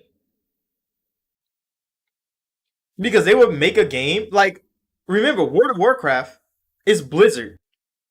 Blizzard made World of Warcraft. Remember, back when we were young lads and you would hear about PC gamers, you would hear about them niggas playing World of Warcraft. They throw their whole life away for World of Warcraft. I used to hear about them niggas all the time. Like, niggas play World of Warcraft for like 30 fucking hours straight. Like, they're cooking. They're just sitting there playing World of Warcraft. I used to be like, how the fuck can you do that shit? World of Warcraft was the first live service game ever to be big. Blizzard made that possible. WoW was a legendary game. Everybody heard about it. Why are they trying to chase that glory with every other game after it? It's kind of crazy, bro. It's kind of wild. And that's where a lot of people fall. Because they want to chase old glory. So Blizzard made more live service games. They made StarCraft. They made... What did they make? They made more live service games. I just can't remember them. But they were all like PC-based live service games. You said it's a crown that Diablo 4's music going unnoticed? Bro, so much of Diablo 4's coverage came over the people complaining about nerfs and the people complaining about the in-game content. Like, content after the campaign. And a lot of games get hit with that shit. And it's like, do y'all not finish games and go to the next game no more? Because remember, I made that video about how they was like, oh, Starfield feels abandoned. Because it's a single player story game that you play and you beat and you go play something else. But for some reason, all these gaming critics and all these new gamers just think like, oh, I want this game to last forever. No, nigga. I want new content. I want new games with new content. I don't want just Starfield for 10 years because they can force that shit. They accidentally got fucking Skyrim to last 10 years. Todd Howard is still trying to figure out how the fuck Skyrim did that good when Oblivion was the better game. when Morrowind was the better game. He's still trying to figure out how the fuck did Skyrim pop off so hard when he's made better content. So you can't recreate accidental success. The same thing with Helldivers 2. They're not going to make a Helldivers 3 and it's going to pop this hard. They accidentally got a hit with Helldivers 2. You can't script that shit. You can't script how the community acts when a game drops, bro. But all you can do is hope that your fans enjoy your content. That's all you can do. There's no algorithm that you gotta please in reality, bro. There's nothing like that. But a lot of people think it is. That's why everybody keep comparing fucking Starfield to Skyrim. And it's like, those are two different types of games. They're made by the same people. But those are two different styles of games, two different types of games. They do share similarities, though, because, I mean, it's Bethesda. All their games going to share the same similarities. But yeah, it's kind of scuffed how they treat a whole lot of these games for like no reason at all.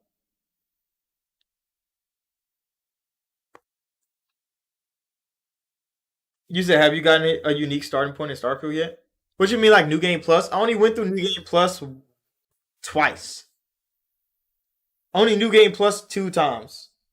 So I beat the game New Game Plus 1 time. And then the second time I came in, I don't remember where the hell I left off, but I wanted to see what my suit upgrade turns into. Because your suit and your ship upgrades every time you New Game Plus. I forget where I came in the second time.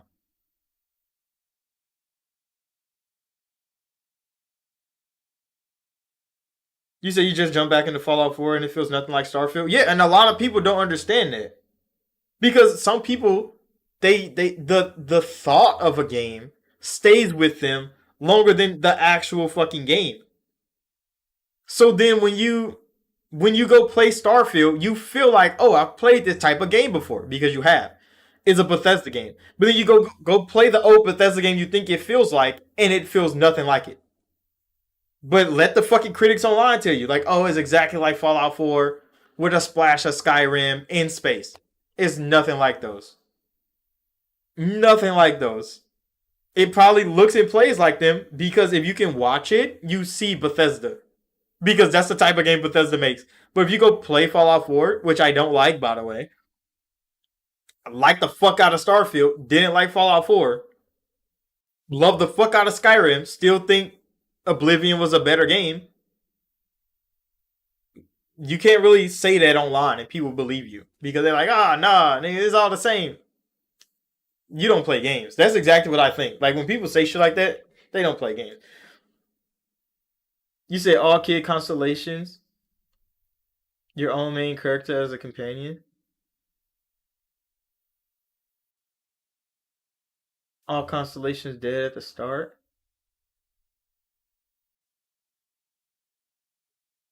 See, that's kind of wild because the first start that I had, most of the constellation members weren't there. I think the only ones that was there was Sarah. Not Sarah. What is her name? Damn, I forget it. I think it is Sarah, ain't it? I need to open Starfield. I need to open Starfield because I really don't remember her name. But like the one girl that wears black wasn't missing. Yeah, so it is Sarah. So Sarah was there. She was the leader of Constellation. It wasn't the dude that was the leader, like the rich dude. He wasn't there. Black dude wasn't there. Andrea was there. And then like the young priest dude wasn't there. Like half of Constellation wasn't in Constellation. When I had my first New Game Plus, and then you come there and you tell them like, hey, I'm from a different universe. I need your motherfucking things. And they all try to like battle you. And I'm like, damn, bro, y'all crazy. And then Sarah joins you. Yeah, mine was wild, bro. Because I was like, why the fuck are y'all so hostile to me? And yeah, because I want to play through because I want to know if you can see your Starborn companion. Because I want to know if because if you romance Sarah throughout the game and y'all go to the end game, y'all both can become Starborn at the end. And I'm like, I wonder if you could find your Starborn romance character in the like in another universe. I don't know if you actually can. That should be kind of cool if you can though. I don't know. I would have to just like stumble upon it when I new game plus it another time or something like that. But I wanted to see if like Starborn Sarah would pop up, just like I popped up, and you like talk to them. I don't know. Starfield is a crazy game, bro. It's a crazy game. It's a phenomenal game, and it's different based on how you play it every time. Because it'd be a different type of game because the universe is so big. There's so much shit that you don't see on the other side of the galaxy if you don't go over there. If you never go over there, it's kind of crazy. You say you're hoping for that as well. OG Andrade as wifey material. I mean, yeah, it's like they're really good. And then all the Starborn, so you could legit just not even become Starborn. Just stay in your universe. It's like, oh no, I'd be good. But no, you have like becoming Starborn is like, come on, that's like destined to happen in the game. There's no way you don't become Starborn. I can understand why a lot of people don't because yeah, like you build all this shit in this universe. You fix the universe how you want it all the time. You make the universe perfect, the exactly the universe you want to be in. And then at the end of the fucking game, they tell you, throw all that shit away and go save another universe. And you're like, what? I worked so fucking hard on all this shit here, and you want me to throw it all away and go to another fucking universe. And you start, oh, that shit is amazing, bro. Todd Howard went the fuck off with this story, and a lot of people won't experience it because people don't like 30 frames, and people think Starfield is mid, and it's like, bro, did you play the game? Some of the best writing Bethesda's ever had is in Starfield. You said you on New Game Plus 3. You holding off on entering the Unity. I don't know if I can do it again. But that's the point. Yeah, that's the thing, bro. Because they literally want you to go through this and literally, like, legit just throw it up. Because that's what being Starborn is, bro. Like, you don't get to keep anything. You enter the cycle. And I think Shattered Space is when you break the cycle, maybe. Because it's kind of like Dragon's Dogma. How you're in the cycle every time. You spawn Arisen, you hunt dragon, you kill dragon, you spawn cycle. The next dragon comes. The next Arisen is born. And then you go through the secret ending and you break cycle. I think Shattered Space is going to be the breaking of the Starborn cycle. I just don't know if it's actually going to be that or not. I'm kind of hoping it is. But then what universe do you build that you break the cycle and stay in? Because that Starborn shit it dates far back, bro. Remember, like they built their spaceship technology off the back of the Starborn tech, bro. It's almost Mass Effect 1 all over again. It is almost Mass Effect 1 all over again with Starfield. And that's why I like it so much. Because like the science behind that game is so firm, so believable, that like it doesn't even matter it's a game no more, bro. Like it's so good. They did so much due diligence to space itself that it's impressive to just have a space game that intuitive of space. They don't really try to fake space like a lot of space games does.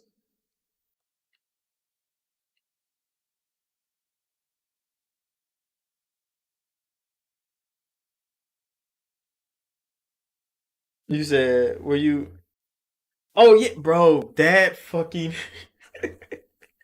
that mission was crazy. The where you stumble upon a colony ship that's been in space for 200 years, bro. They've been in space for years, drifting, living their life. They're like a fucking like a Vault Tech vault, bro, but in space. And then you open the space thing. They're like, wait, humans? What is this? And you're like, yeah, bro, we've like left Earth and conquered the galaxy. The whole time they've been living on this colony ship with nobody around. thinking they were the last of humanity. I know that's a crazy ass thing to go through. Well, I don't know. I can imagine though. Just imagine that like, yeah, you grew up your whole life on this fucking colony ship. Everybody's been living here. And then you learn that, yeah, like all that shit y'all family was scared of never happened. It never happened. And it's like, what the fuck? All the stories that your grandpa and them told you about how you're going to be the next bastion, you're going to save humanity. Humanity's fine. We're all out. We're all over here, bro. Like, look, we're throwing a party on that motherfucking planet right there. You want to join? And it's crazy. I know they were on that fucking ship dumbfounded. They like, there's no possible way. All their lives on that fucking colony ship, and it meant nothing. The insignificance of them was crazy because they thought they were so important until you give them that fucking drive, bro. Get Starfield being underrated, I think is better for Bethesda that way. You said what you just said is the story of Mass Effect Andromeda. No, no, no. It's completely different. I mean, no, no. Kind of. See, Mo, now that you say that, now that you say that, I can kind of hear what you mean, bro.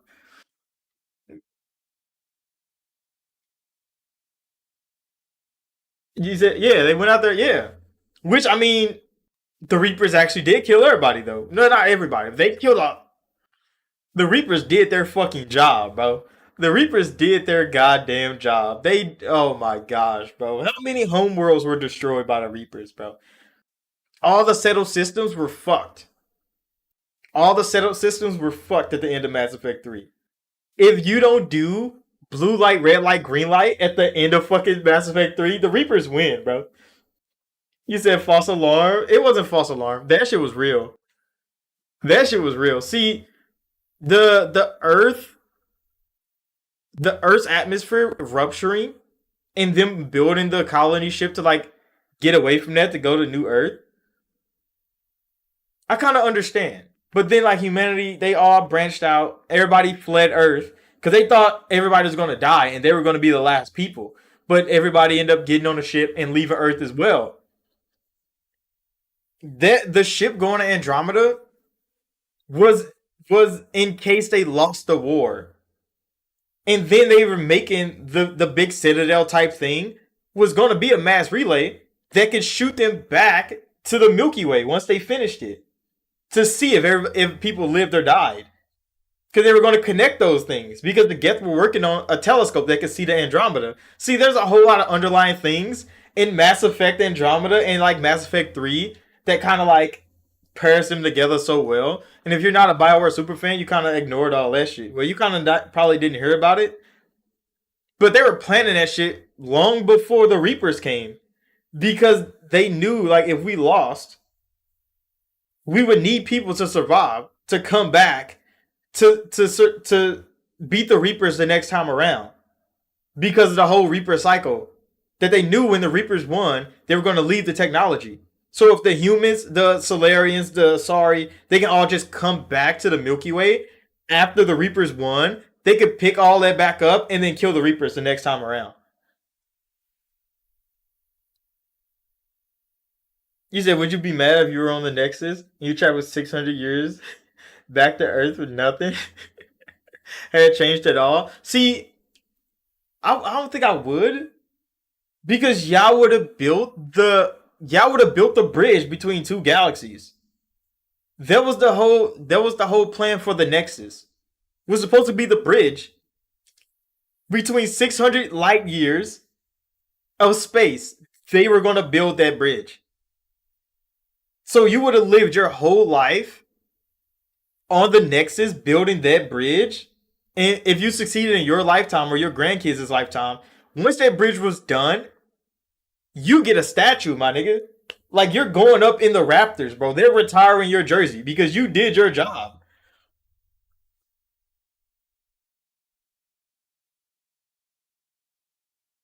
You said a colony ship that came out in 2023. But yeah, it is one of those things you got to think about. Like, would you think your life was wasted going to Andromeda, building the Nexus. If you came back, like if you was one of those people, like Asaris lived for thousands of years, but like yeah, like you was Asari, you went there 600 years, you built the Nexus, and it took 500 years. So now you're like 600 something, and then you take that bridge back to the Milky Way, and everything's fine. You'll be like, I mean, well, we just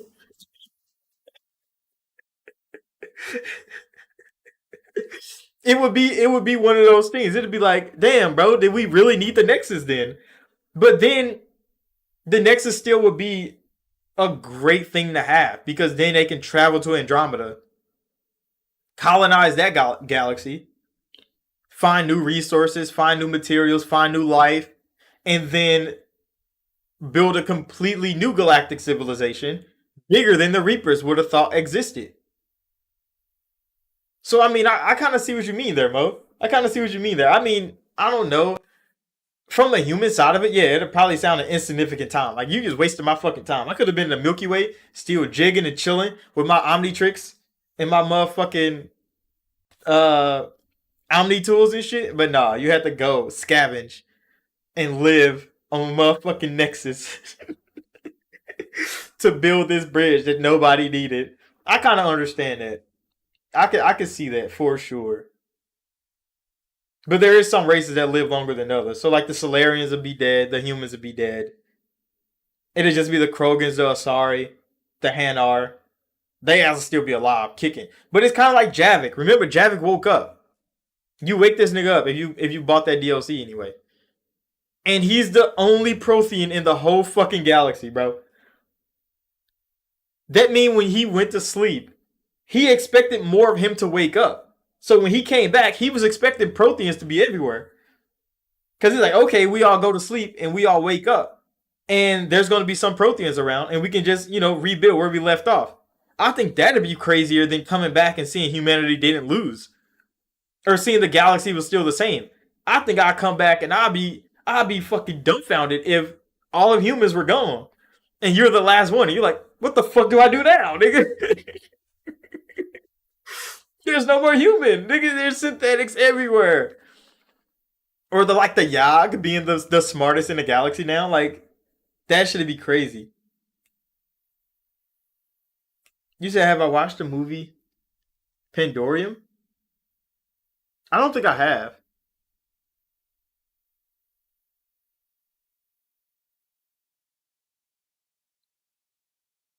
Well, no, he went to sleep. He went to sleep after. Because they fought for 1,000 years. So Javik went to sleep halfway through the war, I think. Because they was like, okay, some of us gotta live because we're losing this fucking war. That's why Javik was put to sleep. Because he was supposed to come back and initially help the fucking Protheans restart the civilization. But they woke up before he did. Yeah, I mean, Javik had a rough time, bro. But the Protheans were kind of OP. They could just touch niggas and know their whole life story.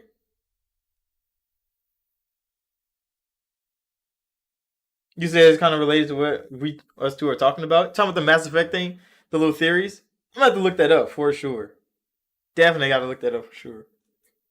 Because Mass Effect is a crazy timeline. That's why I can't be not excited for what Bioware makes next. Because this kind of ties back into him losing faith in Bioware. Because now that the next Dragon Age is coming out this year, I gotta be hyped for it because I've played every Dragon Age before this. So I have to experience what the next piece of Dragon Age is. Hopefully it's good. Hopefully it's great and we can talk about it and enjoy it as fans. But I mean that the rest of the lore, bro, I gotta get that shit. Just like the next Mass Effect coming out, we saw the trailer with the lady with the gun with the N7 armor on that drip was fire. But like, what the fuck is the lore behind that? Like I just want to know, bro. That's why I gotta be hyped for what Bioware makes next. I know it's not gonna be OG Bioware.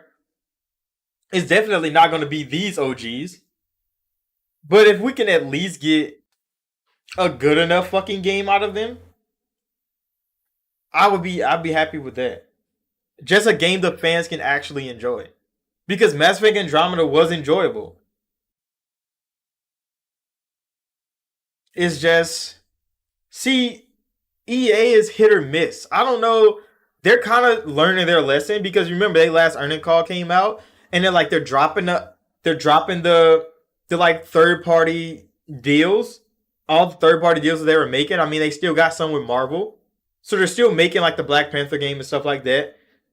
But they're dropping all those licensed IPs that they had and they're focusing on their own franchises to rebuild them back to their glory, which is big brain, which is big fucking brain by EA. So with Motive making fucking Dead Space is going to be bigger now because they're not focusing on Star Wars, they're not focusing on Marvel games, they're not focusing on all these things. Yeah, but they got a EA has a lot of misses because they've been focusing on the money move. They were focusing on the money move every time, and the money move kept failing. But you know what kept succeeding? FIFA, Madden.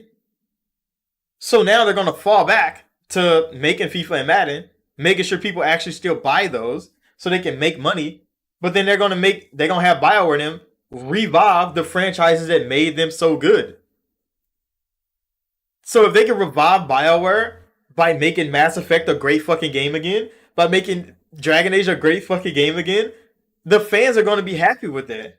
And EA is gonna have to deal with this is what we gotta do to succeed in the gaming industry. We can't just fuck off these games no more and make money.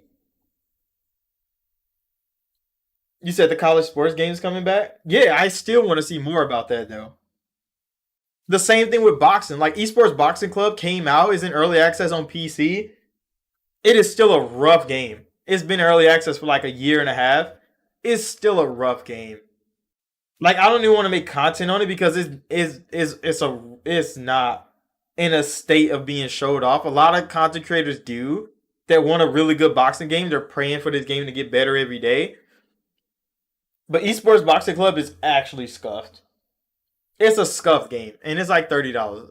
I could definitely make another content video on it. I think I made one, but it was multiplayer was so choppy. It was bad, bro. You couldn't even hit niggas, and if you could hit niggas, that mean they couldn't hit you back. It was so bad. It was real bad. But I mean, they're trying to build a game that nobody's built since EA has. You said when anything? Oh yeah, bro. We can get back to Gaming News Weekly actually. Uh, ready or not? Yeah, Fight Night Champions was amazing, bro. I still own that game. I still own that game by EA. It's so good. But when EA stopped making boxing games, boxing fell off for the general public at least. Because yeah, you can still watch boxing, you can still follow fighters, but like the boxing fans that like boxing games, that shit is gone. The UFC games kind of took its place because UFC was up and coming, but UFC games have never gotten better. Like combat in the games have been the same since UFC 1. THQ made better UFC games in 2009, in 2010. And that says a lot about the climate of games nowadays. The games were better in the past. You said it's not the same anymore. I know, bro. And it's kind of scuffed because I used to play so many Fight Night games. WWE games too. WWE games used to be so fucking good, bro. Now 2K got it and it's scuffed. You said a lot of people familiar themselves with athletes through sports games. Yeah, because like you get the because before sports betting and gambling and fantasy team was the thing that you did when we were young. What did we do? We made teams with our favorite players on games and ran gauntlets with them bitches, bro. We went through a win championships. We started franchises. We were playing as coaches. We were playing as executives.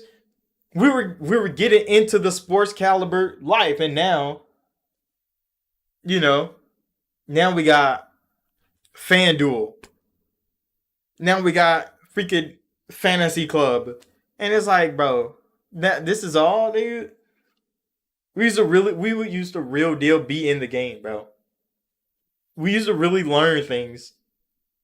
Now everything's a money move, bro. It's kind of scuffed. You said Knockout Kings turned into Fight Night back in the day. Knockout Kings. That probably was before my time, bro. It probably did, high key. Because Fight Night is like where I started. So like Fight Night it was like the first boxing games I played. That was like simulation boxing anyway. I played like some arcade boxers. Knockout Kings probably did turn into Fight Night though. Hold on.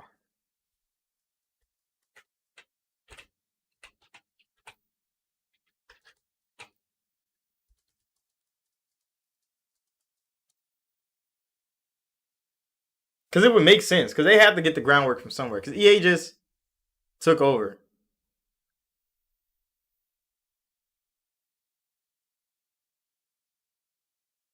Oh yeah, it was. Because Knockout Kings ended right when Fight Night started. So yeah, they just changed the name from Knockout Kings to Fight Night. That's so wild. That is a good fucking fun fact, nigga. Damn.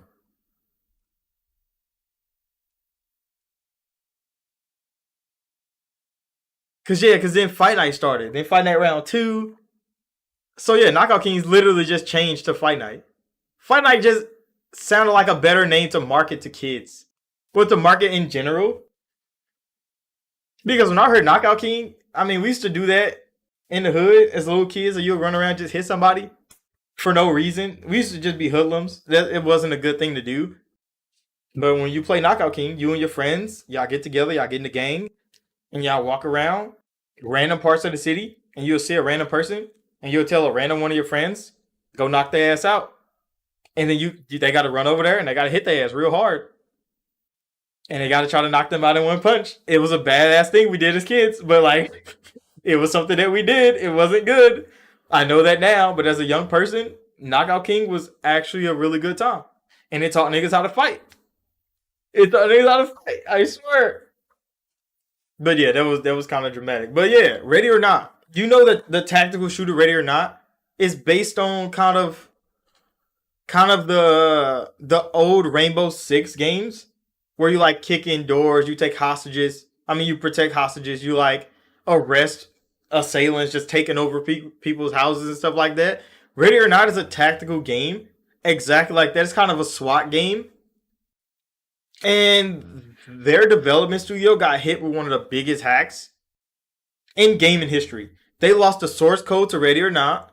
They lost terabytes on terabytes of data, like personal data, game data, all the things that they had lined up to like create new content. They lost all of it, and it's one of the craziest breaches in gaming right now. And I'm like, Ready or Not isn't that big of a game because it's only on Steam. They haven't got to branch out much, but it's a really good crafted game.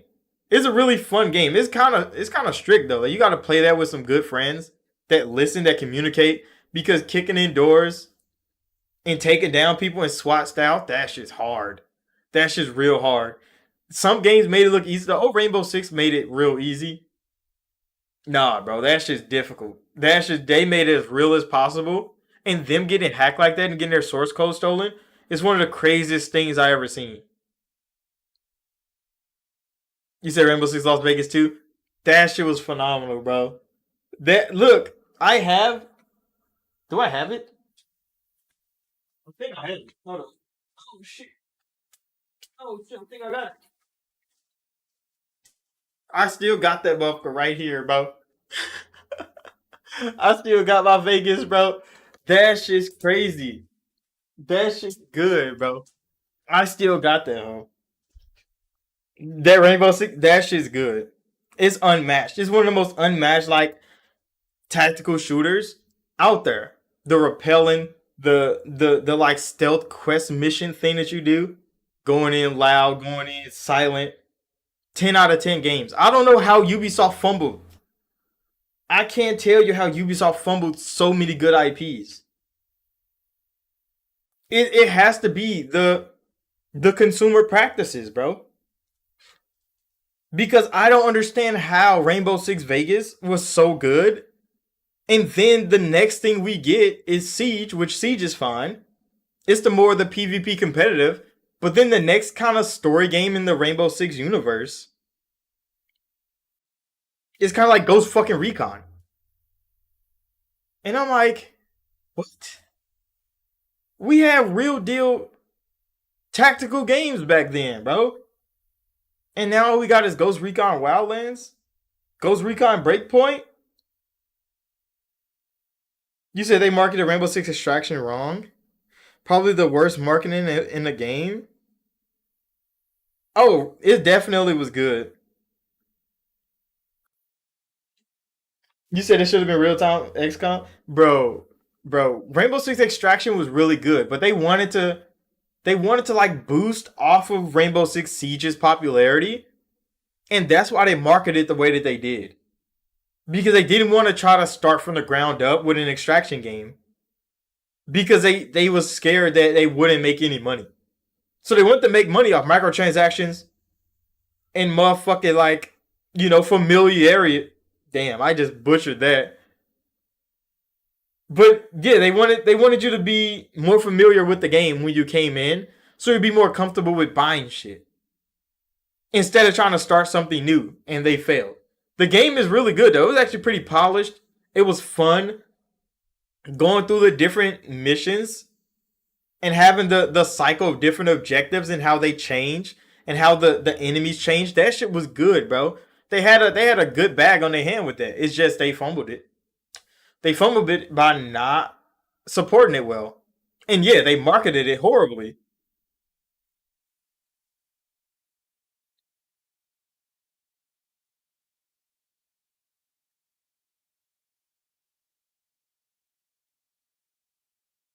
You said they shouldn't have linked Tom Clancy's real persona with extraterrestrial tactical extraction game. Yeah, they should have did that. They should have just tried to make a new thing. We could say the same thing about what they did to Assassin's Creed. Because they took Assassin's Creed from being this like historically accurate kind of fictional story that they created around the assassins and the Templars in this like stealth based game to whatever the fuck they make now. When they made Origins, they made Odyssey, they made Valhalla, and we like, what the fuck is Assassin's Creed now, bro? It's some random shit now. EA, I mean, Ubisoft just make random shit, call it Assassin's Creed. People are going to buy it, and that's what they jumped onto. And it's so wrong that they did that because they could have made something different and kept Assassin's Creed exactly the same. Because that's why they went back when they made Mirage. They kind of went back to the old Assassin's Creed kind of game style, and they priced it well, and it did well. It succeeded, but they didn't treat it like a mainline Assassin's Creed because they didn't want it to flop. And then they'd be like, they can blame it on that. Like, oh, see, look, nobody wants the old Assassin's Creed no more. But when it succeeded, they kind of pushed it to the side. Like, oh, okay, like, we can still do those smaller things. No, nigga, we just want Assassin's Creed how it used to be. We want Tom Clancy how it used to be. We want fucking Splinter Cell back, not just a random ass quest that you drop in the fucking Ghost Recon Breakpoint. Like, what are they doing, bro? You say I'm not gonna believe the news that just dropped? What news just dropped, bro? What news just dropped? You said Black Flag? Yeah, bro. Black Flag was the last good fucking Assassin's Creed, bro.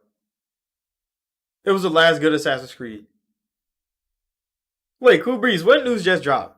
Come on now. Like, we live.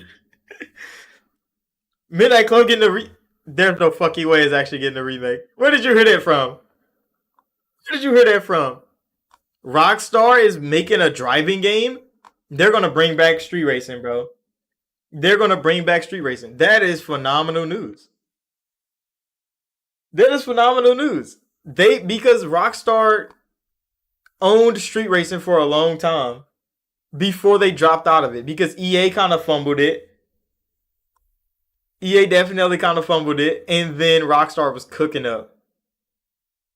Midnight Club Los Angeles, I still play that to this day. It's in Quick Resume right now. It's an unmatched racer. is still an unmatched racer. You said I knew this nigga was lying, bro. He had to be because there's no way Rockstar is going to go back to that.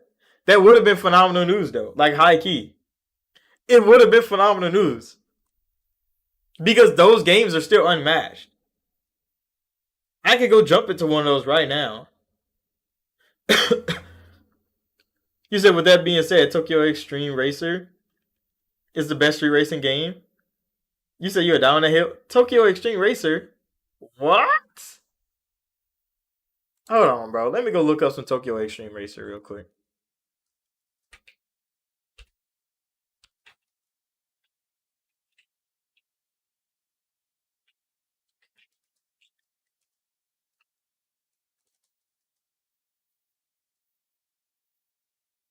Okay, why can't I find it on Steam?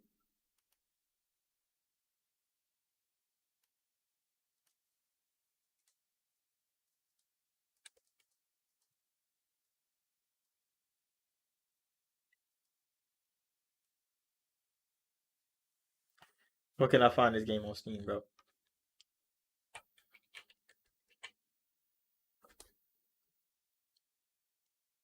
Yeah, I'm not finding it on Steam. What is that?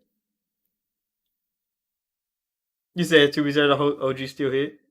You said the old PlayStation 2. Sequels were on Dreamcast. Oh, it was the old game. I'm like, there's no way. Because I would have definitely heard of that. But yeah, if it's an OG racer, well, hold on, bro. If you talking about OG racers, there's no way. There's no way it's beating out Need for Speed Underground. You said emulation. See, hey, I'm not opposed to emulation, bro. Sometimes emulation is needed because there's companies out here that abuse the fuck out of their IPs. You said it stumps Underground and Midnight Club. There's no goddamn way he said that. He's really on that hill. He's really see now. I'm gonna have to go legit look up this game. I'm gonna have to go find this game. I'm gonna have to experience this game, bro. You said check out the video, bro. We about to go look at it right now. We about to go look at it right now. Cause that is a wild take. You said it beats Underground and Midnight Club. Oh, that's crazy.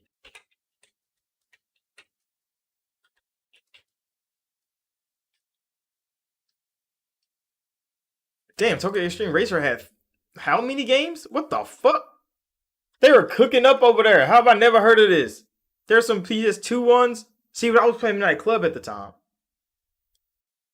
This abandoned Japanese racing game is a masterpiece. Damn, people were still making motherfucking.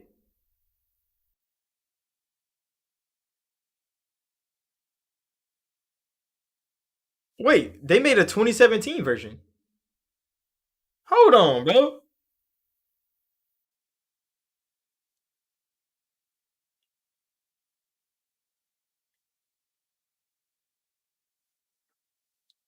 High key, I think I played this game.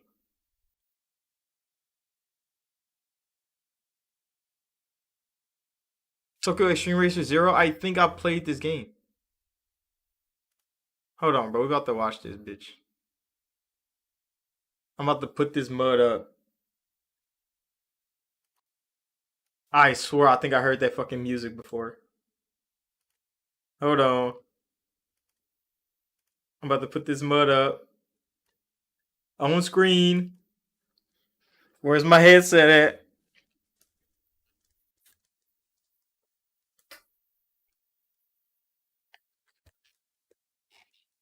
Freeway tag? Bro, I think I probably played this game before, bro.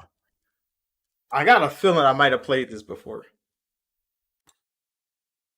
Hold on, we gotta play this shit. 1440p. I mean, I guess this game is ancient as hell. It's not gonna look better.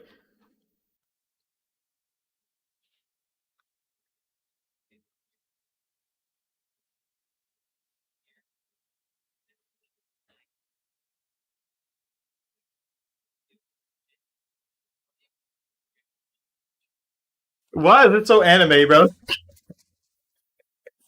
Why is this game so, bro? It's like anime as hell, nigga. What is this intro?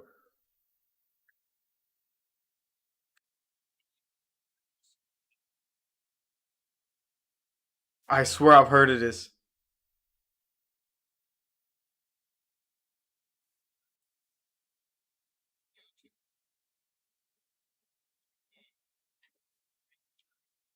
We don't care about that. I care about the racing. Show me.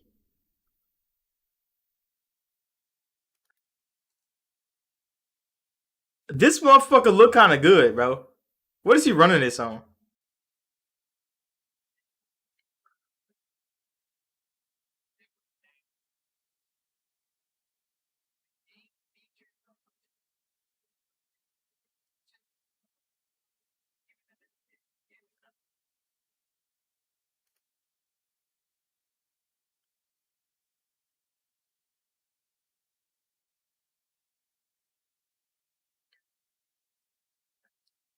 Wait, they do got motherfucking health bars, bro.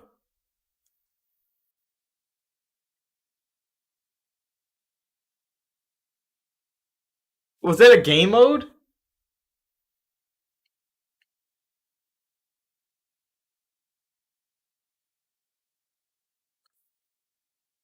But they blink at you too to get the races.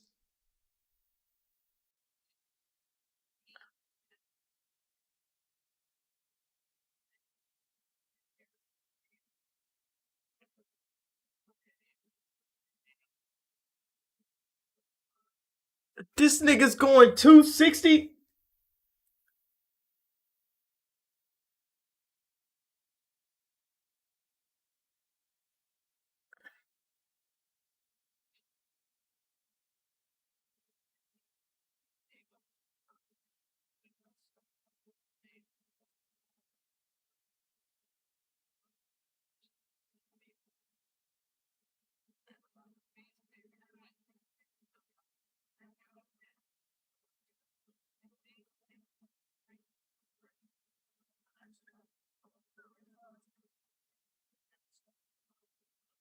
Nigga, that game mode was fire, bro.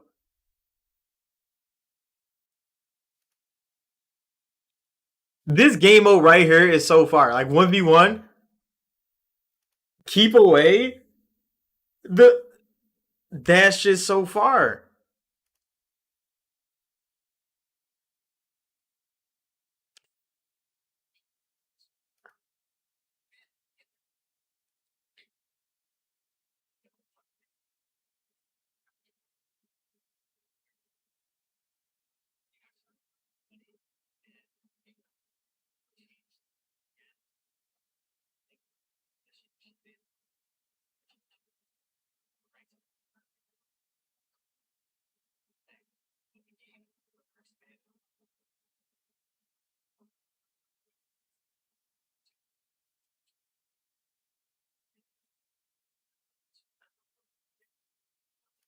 All right, so hold on. I need to find a. I need to find a.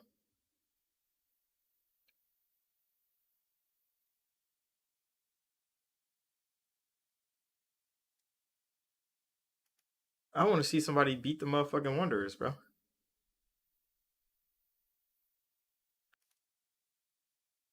Hold on, swap. Yeah, you could do that in Midnight Club, but only for like the red light races.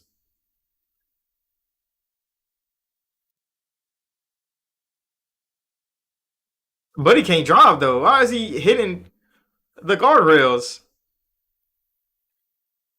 It had X's on there because this race was just who can go the furthest.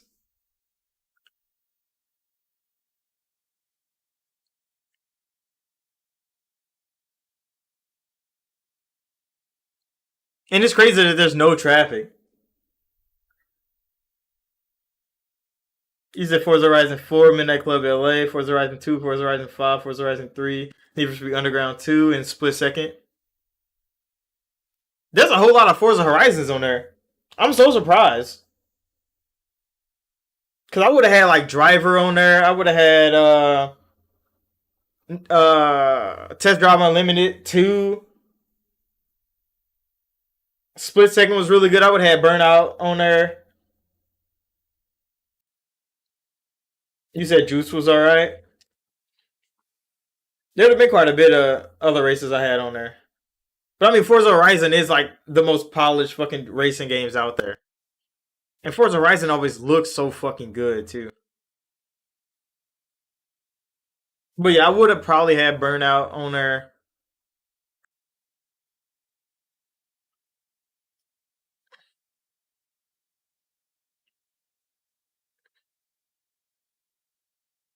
That nigga's fast. Is that a Mitsubishi 3000? Is he in a 3000 GT? Wait, why did he hit his brakes? Oh, he should not have hit his brakes. He's only going 136 though, 137 in sixth gear. This Mazda is not fast.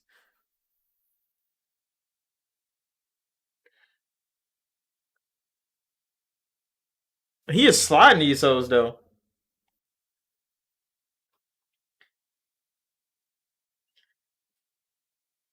This is a Honda Prelude, you think?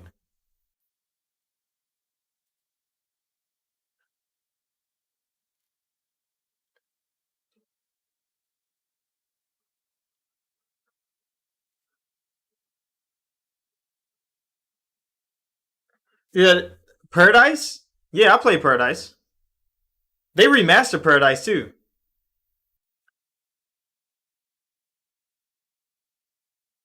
But yeah, this is actually fire, bro. What the hell happened to this development studio? Who made this game?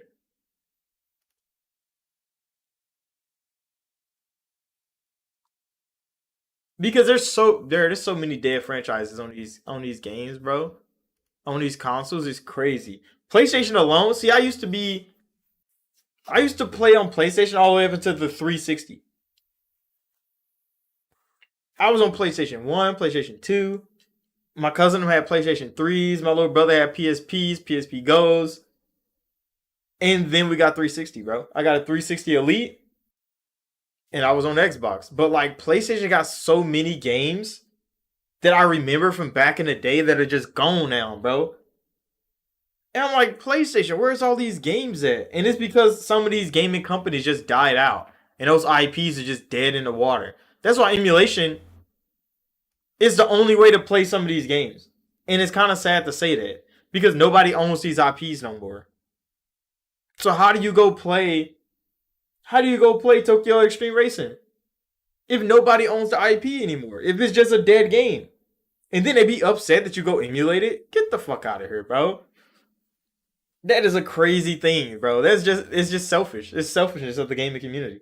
The gaming criticism anyway. You said full auto on a 360? Full auto like shooting?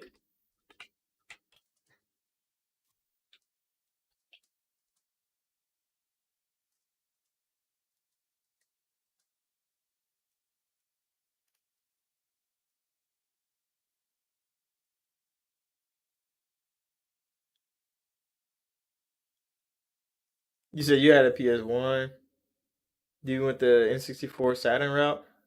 See, mine went kind of opposite because I started on Sega Genesis. Then I went to uh Nintendo 64. I played I played the Dreamcast one time. Then I got a PS1. Then I got a PS2. And then I got a 360. That's kind of how my gaming journey has went. And it's been like that. Full Auto, was that a racing game or a shooting game? Because the one I'm thinking of is like Demolition Derby, maybe? Not Demolition Derby, but it is more like Twisted Metal.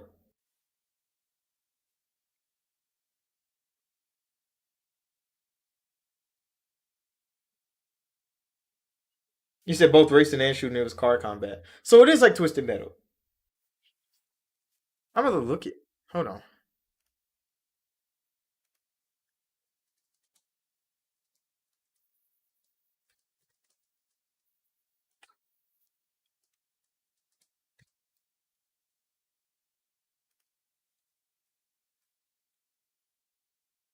But wait, did they have tracks? Did you actually race? For auto on the Xbox store. Is this motherfucker backwards compatible? You said Vigilant 8 was the cousin of Twisted Metal?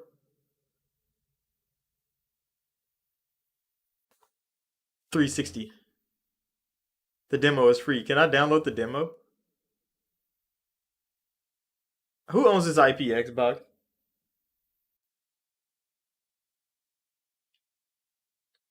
You say you stumped gaming right when 360 came out? Or you stopped? Completely missed the 8th gen? Popped back up when 2077 released? That is kind of wild. Cause I mean, I was right in gaming when 8th gen was happening. I think that's when I really started my gaming journey. Can I download this demo? What does it download to? I don't have a 360 no more. But if I hit download, what happens? Download to my Xbox Series X. Do it. Do it. Why do I have to verify my email? Holy shit, bro. The security on this shit is crazy. Motherfucking Xbox, bro. They gotta know everything about your identity.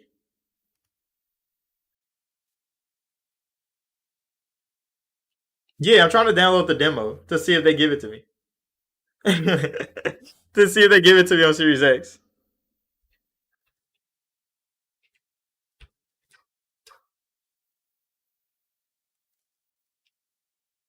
Watch it tell me I can't have it.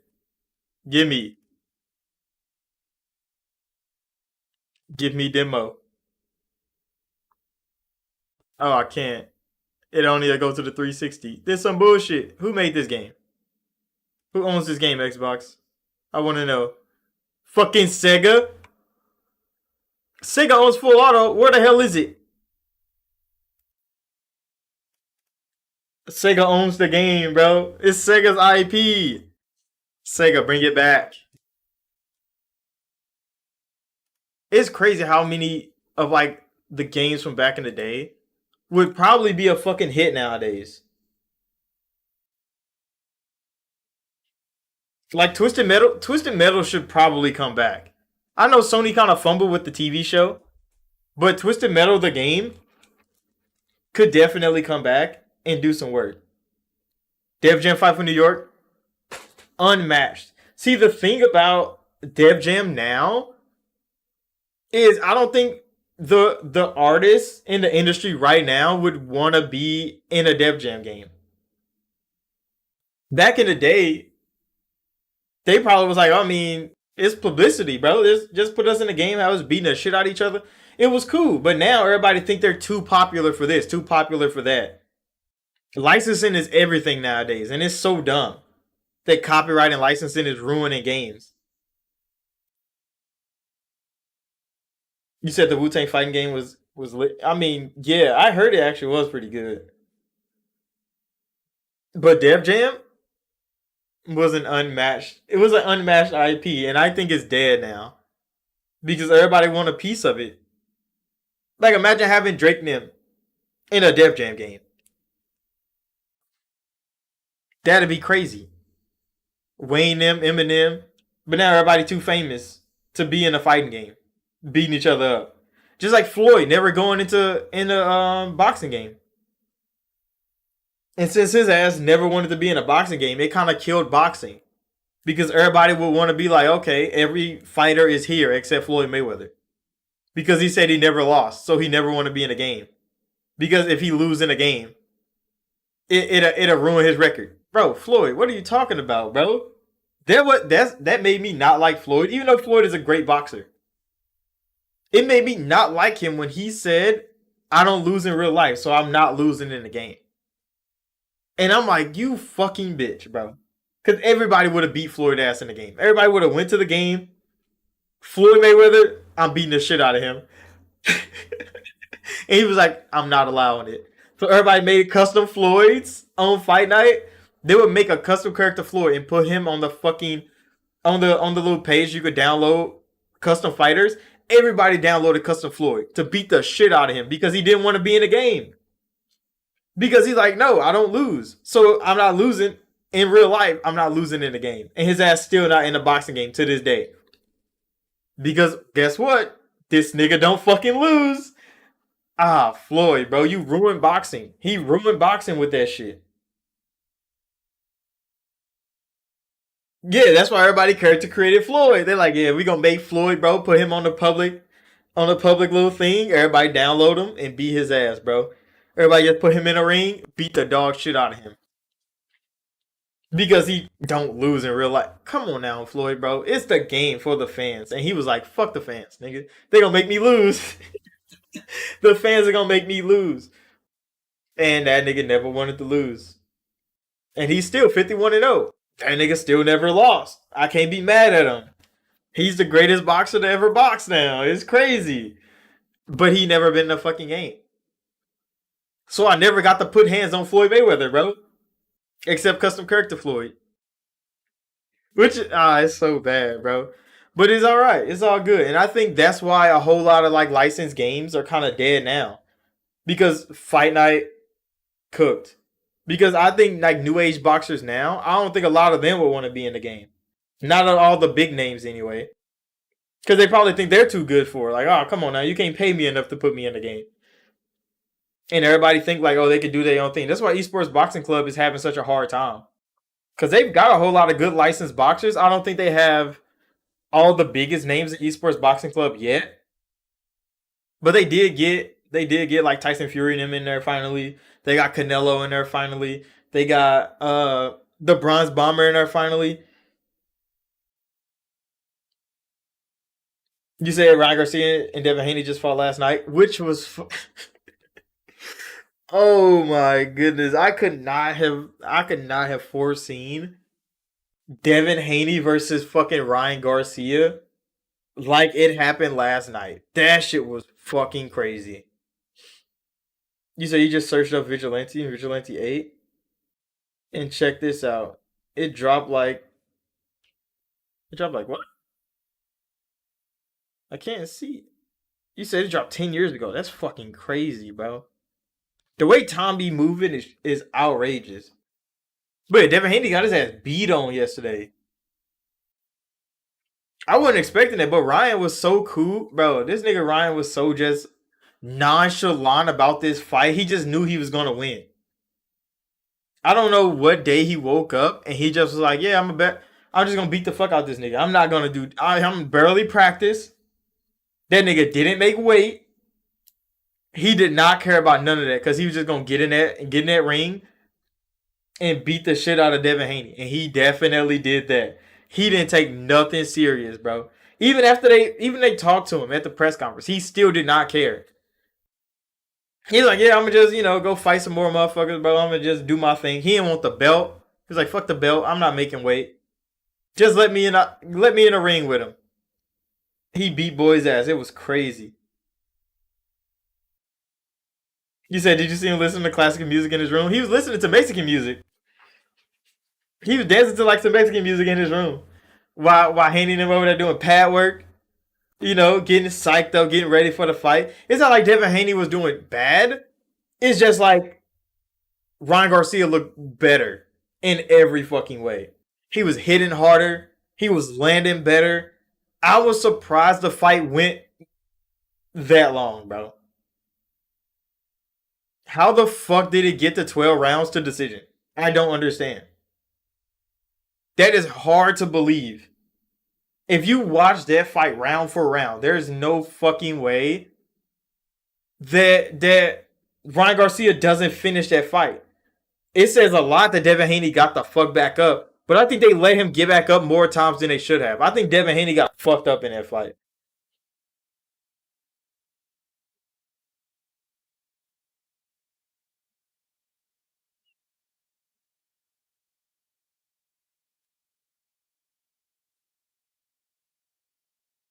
Yeah. But he started getting knocked around. He was getting knocked around for like 4 or 5 rounds straight. He was just getting hit and kept getting up. And the ref kept letting him get up. And I'm like, ref, bro, call this fucking fight. See, there's one thing that I like about UFC. Even though a lot of people don't like it about UFC, that boxing doesn't do is they stop fucking fights, bro. Like if a ref see you getting your ass beat on in the octagon, he's calling that shit. You not ready, bro. Get out the octagon. You got your ass beat on. In boxing, you'll be getting your ass beat the fuck out of. The ref will stand there and watch you get beat on. You'll get your ass knocked down. You will stand up because that's what you're taught in boxing, bro. I used to box when I was a young lad. They teach you to stand up. Your body is going to stand up. You can be fucking blank. You cannot see anything. You can still stand up on 2 feet. Put your hands up. And they let your ass go back to boxing again. And they just walk over there. He crack your ass some more. And I'm like, bro, Haney is not fucking... That nigga wasn't there. He wasn't there. That's why legit the last time he got knocked down, he was literally just holding on to this nigga Ryan Garcia's legs. And I'm like, Haney is not in that body no more, bro. Stop. Call that match. And guess what? They broke it up. He stood back up. They like, you're good? Box some more. And I'm like, y'all gonna make this man die. That's the thing about boxing, bro. That's just crazy. Yeah, because in MMA, they literally stop the match before you fucking CTE out. They literally stop, like, they got less padded gloves. But I mean, the distribution of weight in a boxing glove is more deadly than a UFC glove. They've already did the testing. That's why if you hit hard in a UFC gloves, you're going to hit harder in a boxing glove. Yeah, I'm talking about Haney got his ass blitzed on. And what did Haney say at the end of the fight? Man, I was just sleeping on him. Yes, you were sleeping on every punch he threw. Because every time he landed that hoe, you wasn't at home. You were in Cancun, my nigga. You were on vacation. He was not in that fucking boxing ring. From fucking round 5 to round 12, he wasn't in that fight no more, bro. He was still moving. His body was still doing boxing things, but Devin Haney wasn't in his body no more, bro. That nigga was just that nigga was fighting off muscle memory alone, nigga. Cause there's no way. There's no way. Devin Haney's never looked that bad in a ring ever. And I think Ryan just made him look that bad. I think Ryan literally just made him look that bad. And it's kind of crazy because Gervonta made Ryan look that bad. So what is it like? It's not adding up because Haney's a better boxer than Gervonta. Like straight up just boxing skill. Devin Haney is a better boxer than Gervonta. Like if you watch it. But I mean, Gervonta made Ryan look horrible. Look terrible. But then, I mean, Devin Haney get his ass shit on by nonchalant Ryan Garcia, bro.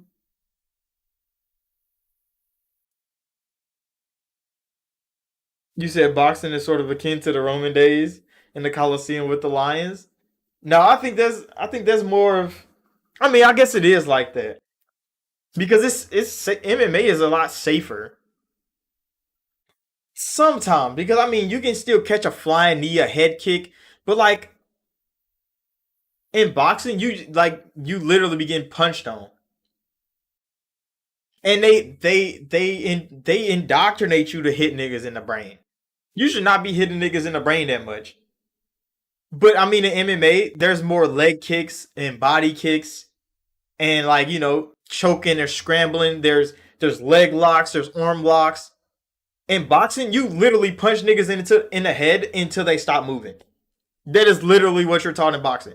Hit that nigga in the face until he stops moving, bro. Hit him in the side of the head, hit him in the chin, just knock his brainstem out of his spine. And then you win the fight. And it's like, yep, I won. But he's never gonna walk again. But I won. At least in the MMA, you can just put a nigga to sleep real fast, bro. You get a rear naked choke, just put him to sleep real fast. Oh, he don't want to tap? Break his arm a little bit. You can just reset that. You can't reset a nigga brain, bro. So if you in there getting your ass just, come here, little nigga. And you know you're winning. And you just got to keep hitting this nigga. Because you can't stop hitting him.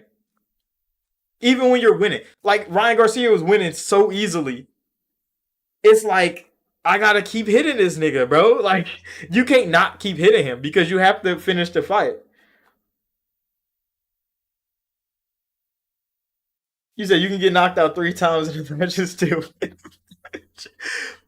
I mean, there's been some cases where you do that in UFC as well because like if you hit somebody and they fall straight to sleep and you hit them again and they wake up and they scramble to get you to stop hitting them and the ref doesn't see that they fell asleep the first time. There's been a couple matches where like that actually worked out for a lot of fighters and where they have like comeback wins. But yeah, in boxing, like yeah, you get your ass cracked. Cause remember that happened in Tyson Fury versus damn, how did I just forget his name? Deontay Wilder. You said I think you think MMA might be safer than football. I don't know if it's safer than football because football now they get a lot of defensive penalties for hitting people. Like even when it's a clean hit, it's like bro, you're supposed to hit people. You're literally trained to hit people like that. But yeah, like I understand like moving full speed, getting hit off guard. It's something crazy, but I mean they practice that all the time. MMA, I don't mean you train to not get beat up. So when you do get beat up, it's kind of like okay. I mean the game plan didn't work. I got beat up. I got to go back to learn how to not get beat up again. But in football, most of them train to like catch the ball in traffic and to, like to protect themselves and the ball while getting hit. They have drills for that. I mean, they're not trained to get like completely decapitated in midair. They can't train for that one, but like there's some plays that they run and they know like okay, if we get blindsided, you got to catch the ball, you got to bring it in, you got to hold them up because they gonna tackle you. I don't think it's safer than football though. I mean, it's you get less fucking damage from it than football, I could say, but I don't think it's more safe because you still get walk in there get your nose broken instantly in an MMA match. At least in football, you got pads on, you got helmet, mouth guard.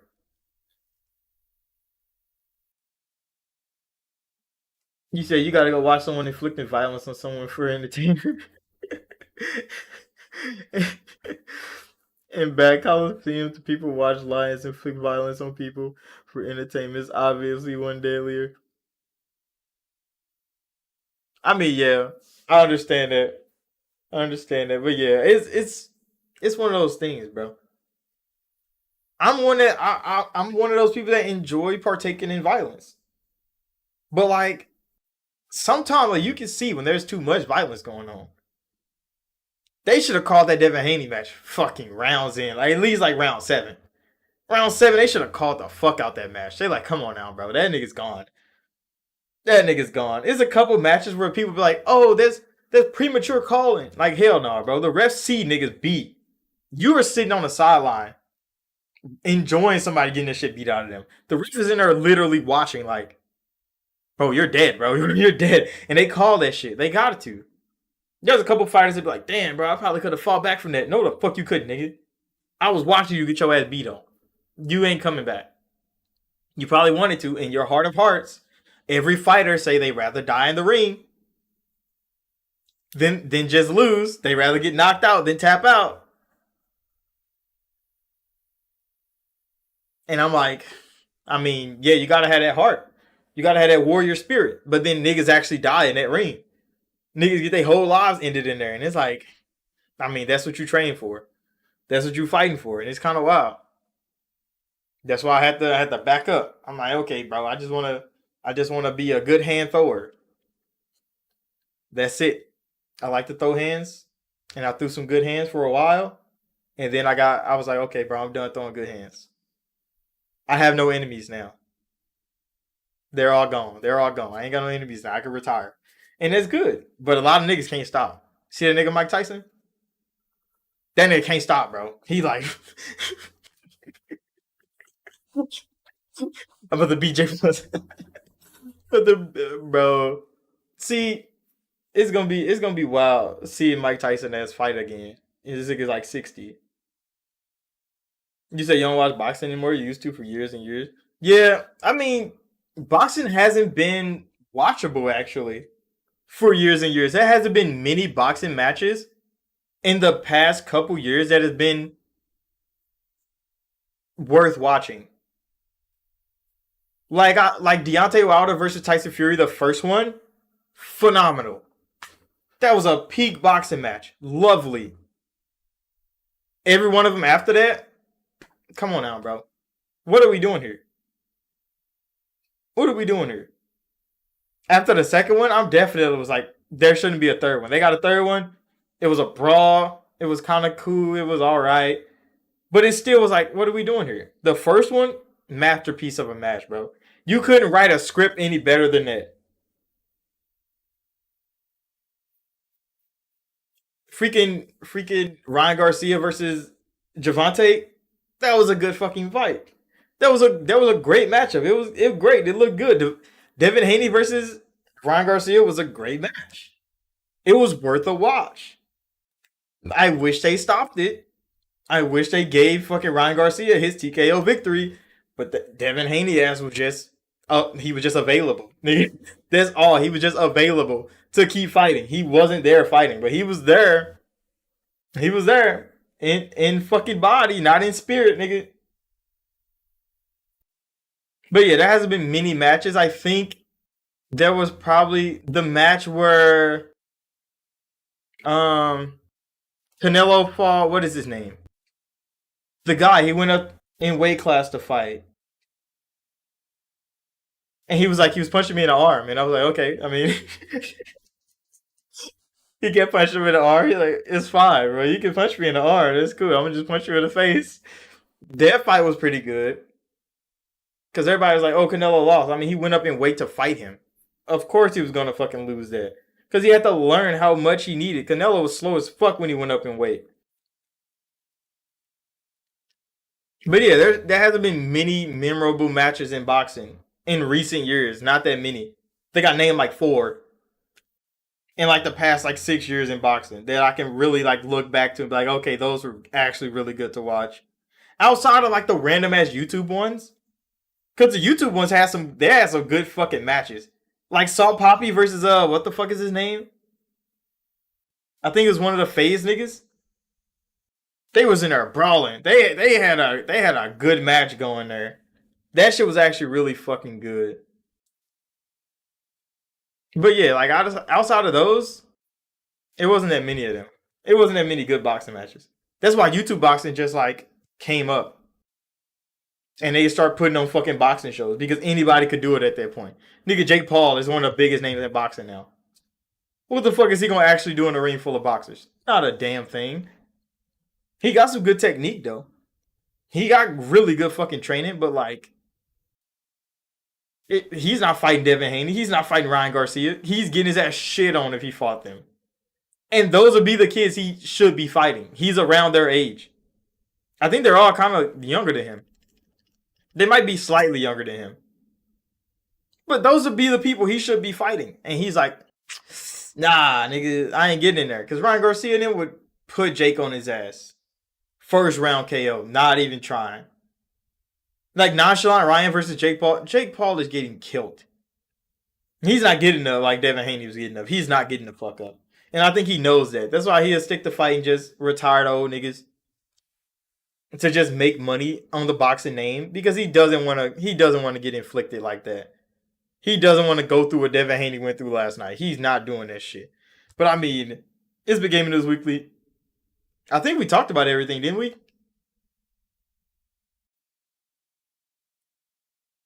Yeah, we talked about everything except the Warhammer thing. I really don't know what the fuck is going on with Warhammer though.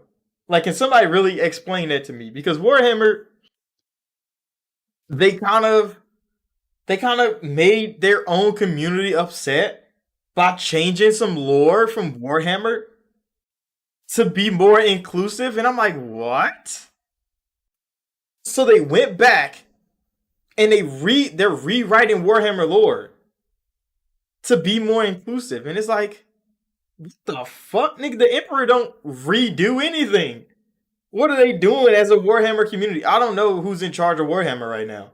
I couldn't tell you, but the fact that they're changing Warhammer lore and their own fans are coming and telling them, you can't just fucking change Warhammer lore, bitch. This has been lore for a long time. And they literally ripped their own community in half. Like that easy? I've never heard no fan base shit like that in my life, bro. The Warhammer community literally is splitting. I don't even think it's splitting. I think it's fragmenting. Because that shit's outrageous.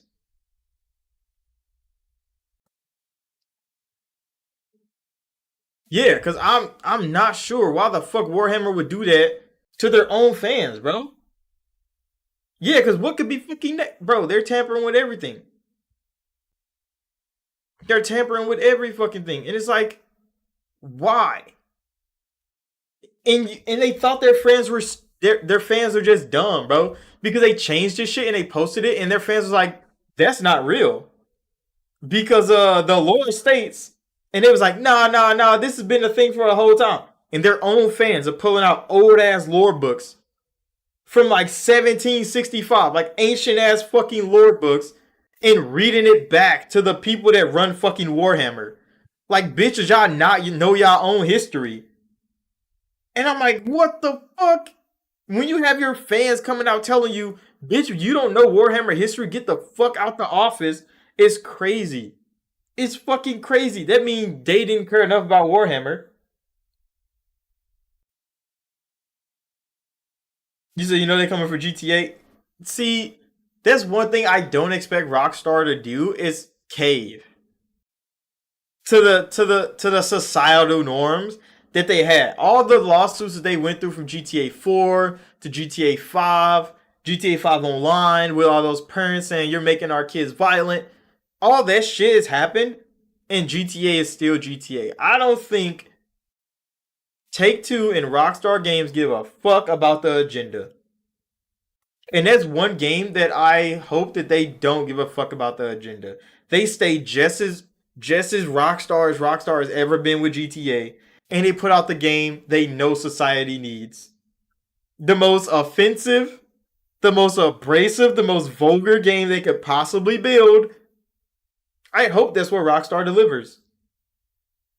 And a lot of people are going to be upset because you know there's a lot of people on the internet right now saying like, "Oh, GTA 6 is going to be 30 frames." Yes, it's going to be 30 frames per second. And everybody's going to be all right with it. Everybody that's not all right with it, they saying like, "Oh, I'm going to just play it on PC." Guess what? GTA 6 is not going to PC, my nigga. So if GTA 6 don't go to PC where you think you're going to have a better experience, that means you're going to be playing at 30 frames on console like everybody else. And who's going to say not? Who's going to say they're not? Who's going to skip GTA 6 because it's not going to PC? How many people are actually going to skip it when they have a console in their house? They're going to play that motherfucker at 30 frames. They're going to enjoy it like everybody else is. It's probably going to go to PC in a year or two later. The avid PC people, you know, the ones that live on PC, they're going to wait because they always wait. But didn't those fanboys that are jumping to PC are going to wait when GTA 6 drop on console when it's 30 frames and everybody's playing it, everybody's enjoying it? No, because they get left out syndrome. Why do you think they buy every piece of hardware out here? Just because they don't want to feel left out. They want to be like, oh, I have this. Oh, I have this too. Oh, I have this. When you see fanboys like that on YouTube, you know they're just acting. You know they're just acting. If they have to pull up a new piece of hardware every other video, to say like, oh, I just bought this so I can play this. You don't really play games, bro. You just don't want to feel left out. So you want to be able to point to the fact that, oh, I got this PS5 over here. I probably never fucking use it, but I got this PS5, so I can play that PS5 game that everybody want to be hyped about. If it's actually good. I got this Xbox over here, so if everybody want to play that Xbox game that everybody hype about, and it's actually good, I got it right here. Niggas just blowing money on nothing. Niggas buying Asus Rogue Ally for what? You're not even gonna fucking use it.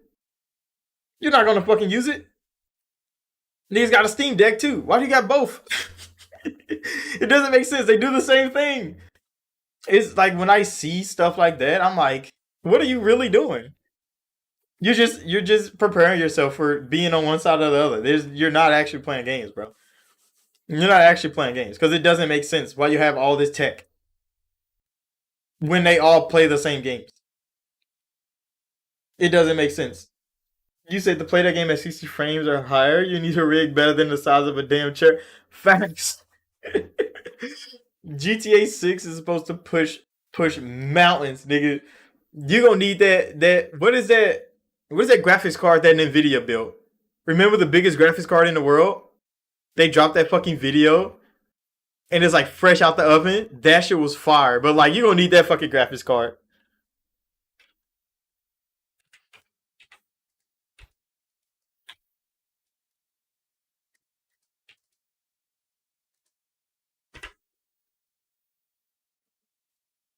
This motherfucking thing fresh out the oven.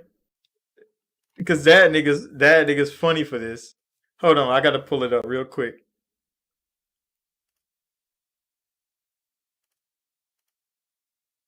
This motherfucker right here, bro.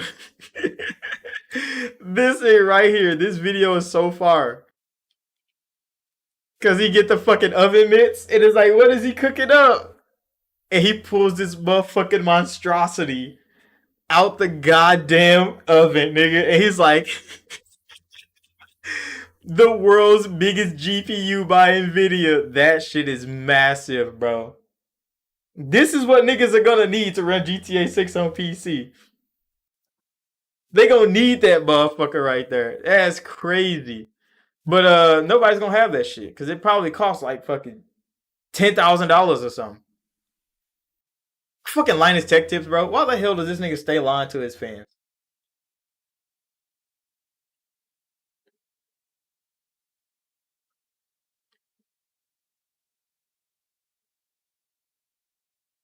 You say Final Fantasy the Spirits was made with the damn supercomputer? Probably.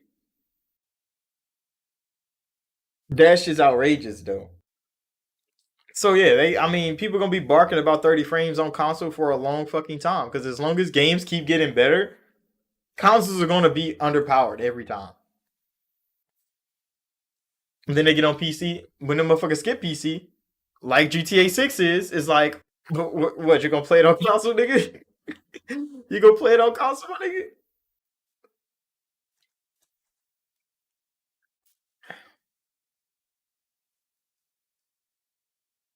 But hold on. What the hell just popped up?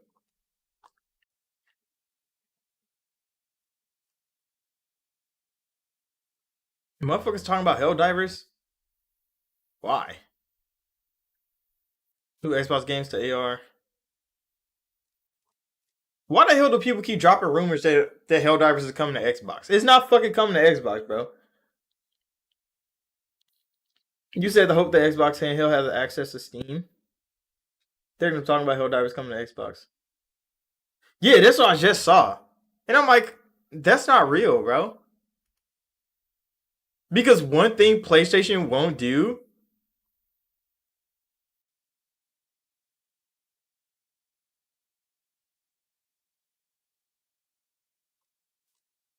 One thing that PlayStation won't do is just give up their best game this year. So I mean, if people are saying like, "Oh, it might come next year. It might come in a year and a half." I mean, that would make sense. But like nobody's nobody's getting Helldivers on Xbox this year. Unless Sony really needs the fucking money, which I mean they kind of do. But as long as they have like Stellar Blade and shit coming out, I think they'd be fine. Helldivers is not coming to Xbox because that'd be exactly what everybody expects to happen, and Sony's not gonna fucking let that happen. The developers might want that though, because Helldivers is one of those games that the bigger the community, the more they can do in that game because you're supposed to conquer the universe. That's kind of the thing they want you to do. And you're supposed to conquer the universe as a unit. Like everybody collectively work together, conquer this fucking galaxy. And like they need more people. You said like Sea of Thieves, yeah. But the only thing about Sea of Thieves is Sea of Thieves was on Xbox and then it went to PC for a long time, the only reason Sea of Thieves went to PlayStation is because Rare was like, bro, we want to make more Sea of Thieves. And Xbox wanted to grow more. So it's like, how do we do that? You go to PlayStation. But PlayStation doesn't really care about how good the growth of a game is. Look at what the fuck Final Fantasy is going through right now. PlayStation doesn't care if that game makes money or not. Because they already paid for Square Enix to fuck their own game sales up anyway. All they have to do is shave a couple millions off the top. And they're like, here, now you get 3 fucking games. They sold their soul to PlayStation years ago. So Sony doesn't care if Final Fantasy sells well. They already have the 3rd game in the bag. They're not paying for these games simultaneous. I mean, they're not paying for these games retrospectively, I guess. Because they paid for all 3 of them when the first one dropped. The first one sold so well that Square Enix didn't care. They're like, okay, we'll sell you all 3 of them. And now that the next one flopped, 16 flopped, Rebirth flopped, and they're like, okay, but we have one more Final Fantasy game to go, and it's still stuck on PlayStation, no matter what. No matter what, it's still stuck on PlayStation. Square Enix is stuck with that deal. They already signed that shit years ago. Sony doesn't care. They could easily redo the deal, but like, okay, drop it on PC as well to make some more money. Like, oh, get some more marketing out here. You think they're gonna fucking do it? No. Hell no, because Sony already won when they got the deal so many years ago. Microsoft, they're above just trying to look better for the gaming community or the gaming critics out here. Saying like, oh, your console is failing. Microsoft doesn't care, bro. They have trillions of dollars for a reason. They're on every PC around the world. They're in every office around the world. Why wouldn't they be on every console around the world if they know that's the place where it makes them the most money? That doesn't mean they can't make good hardware. They can still make great hardware. But the fact that you don't need that great hardware to play the great games is making Xbox the bigger place to play games, the better place to play games. If you think you playing it on an Xbox box is what makes an Xbox game an Xbox game, you haven't been on Xbox a long time. Because Xbox lost that when the Xbox One came out and you were watching TV. People forget that. You say you holding out for an Xbox handheld, but if it doesn't access the third-party marketplaces, I'm gonna just get a Steam Deck. I mean, yeah. See, when I heard that little rumor that Xbox is trying to get Steam to come to Xbox, a lot of people said some dumbass shit. A lot of people said some real dumb shit on the internet when that rumor was around. I think I missed Gaming News Weekly that week when that news came out because of the storm or something like that. But there was a lot of gaming people on the internet that like Microsoft would be dumb for putting Steam on Xbox. I would just buy all my games on Steam. And it's like, have you forgotten that Game Pass exists on Xbox? Motherfuckers just forgot Game Pass exists on Xbox. So if Microsoft brought Steam in, and everybody's saying like, oh, I would just buy all my games on Steam, that's what Xbox would want you to do. That is exactly what they're telling Steam. Do you think they're not telling Valve that exact thing? Like, oh, all our users would buy games on your platform. Why? Because every Xbox user should have Game Pass.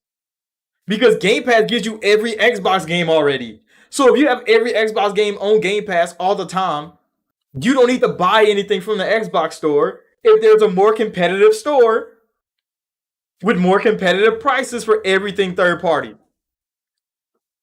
Microsoft can still split that shit with Steam. They can split that shit 3 ways. Microsoft brings users to Steam. Steam gets money. Steam splits money with Xbox. Xbox get all their users in Game Pass where they want you to fucking be anyway. That's exactly the right thing to do is bring Steam to Xbox. And motherfuckers acting like, oh, Xbox is dumb. Are you fucking stupid? They gotta be done, bro. I don't think they understand how gaming works.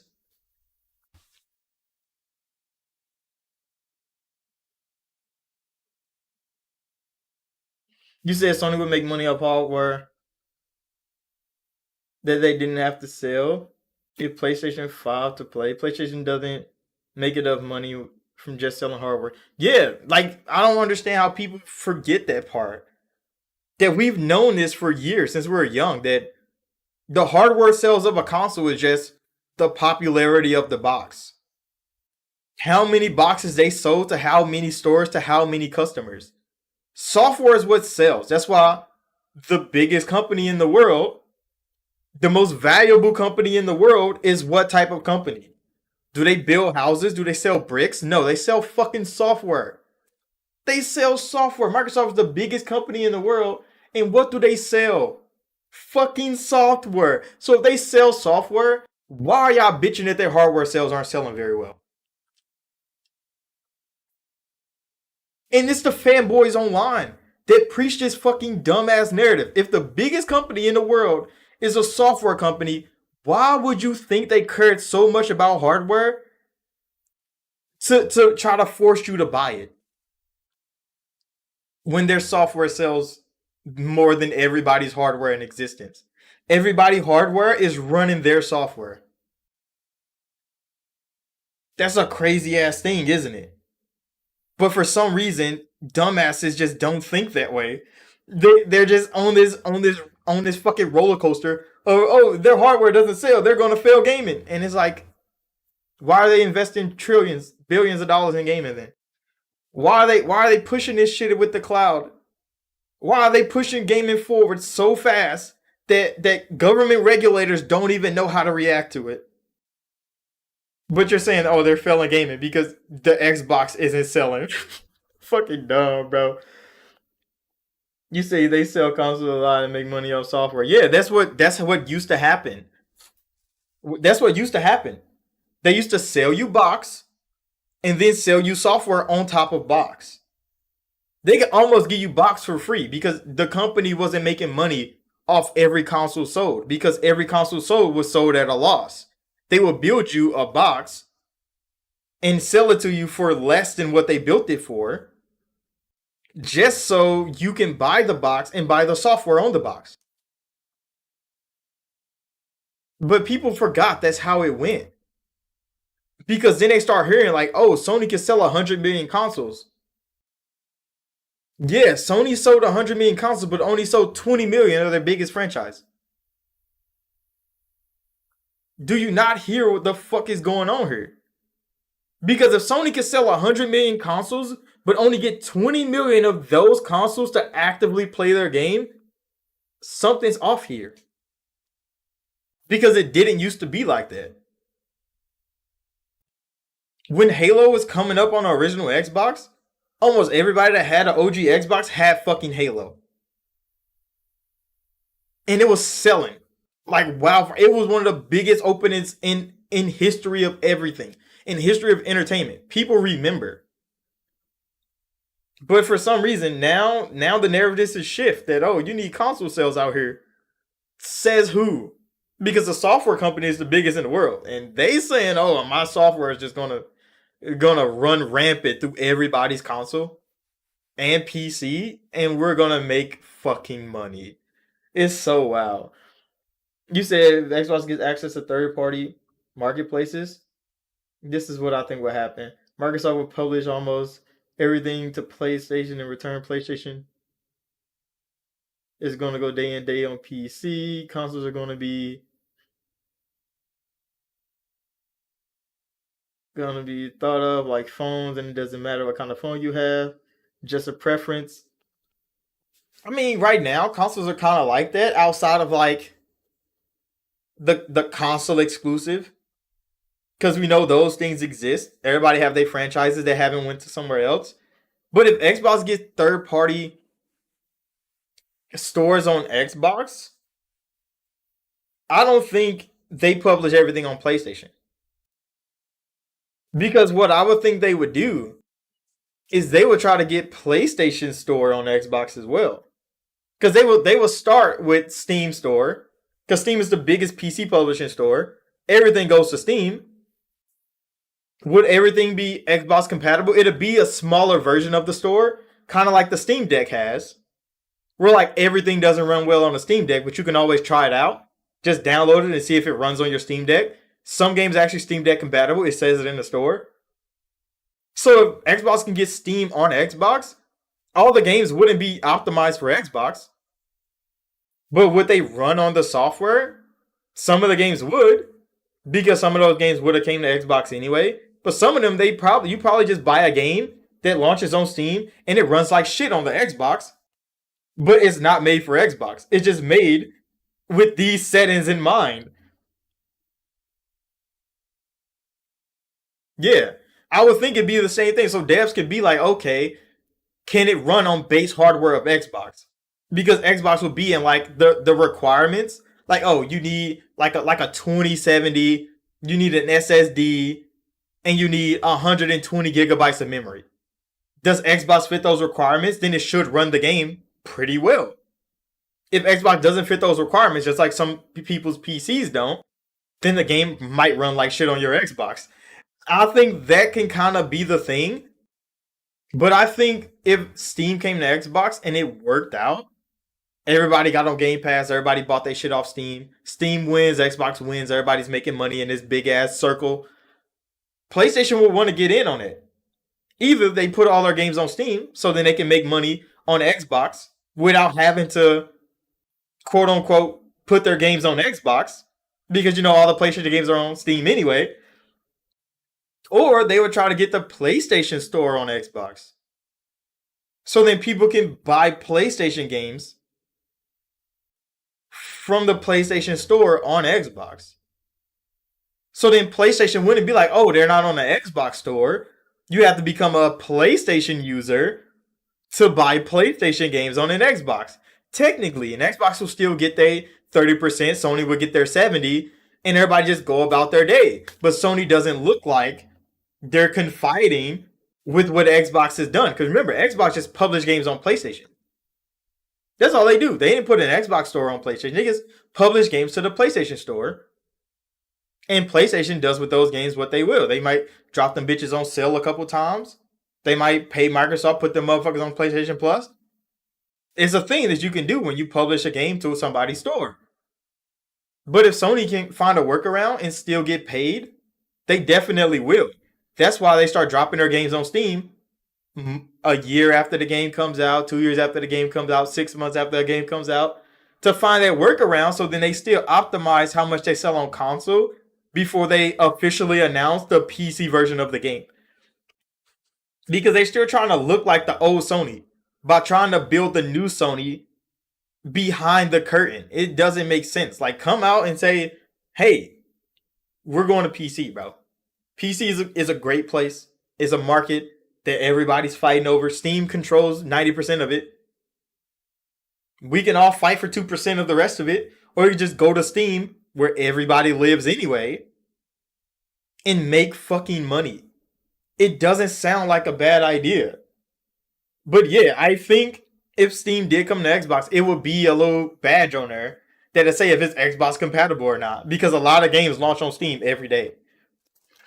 When I boot up Steam, I look at all these fucking games that come out. Some of them are outrageously crazy. The only thing I think about when I think Steam coming to Xbox is how the fuck does Xbox think they're going to regulate Steam on Xbox?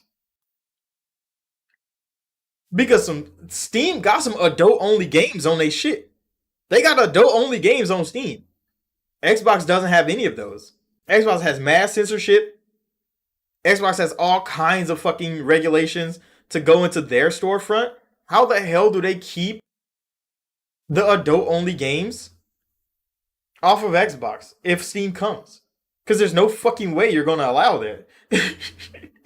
Unless they do, how do you regulate that to keep it away from the kids? Because, consoles has always been out to protect the kids since PS4. You said Phil Spencer and Jim Ryan both talked about the way a pie is bigger instead of fighting over each the same slice of pie.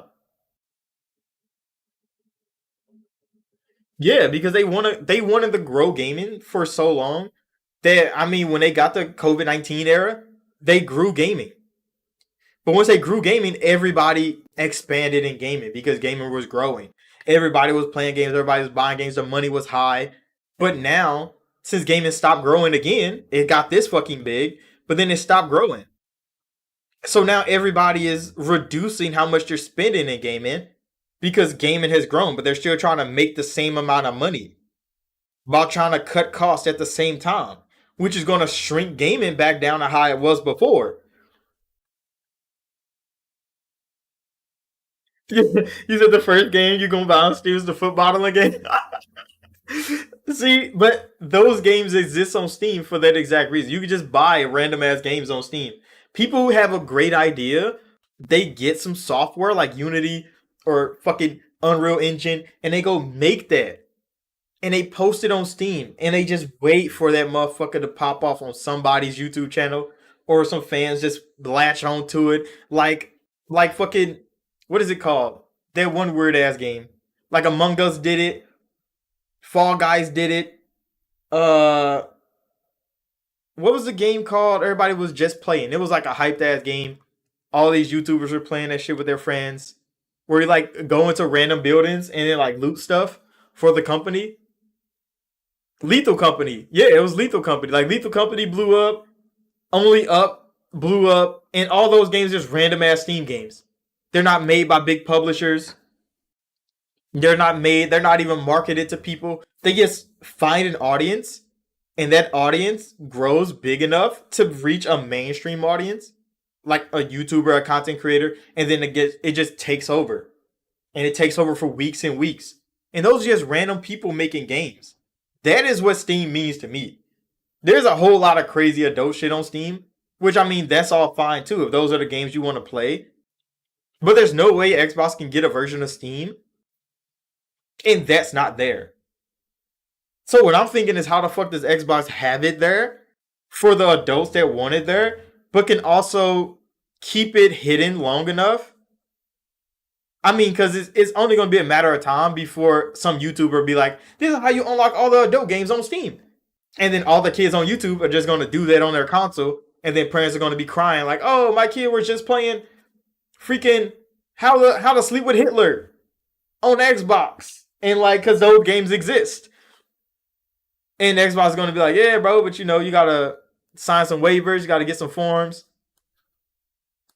And those are things that, how do you regulate that on console? Because consoles are so regulated, so heavily regulated, that a lot of adults don't play on console because of the regulations are so high. That's why a lot of companies don't publish games on Xbox, because their regulations are high as fuck. Remember what they did to Conan Exiles?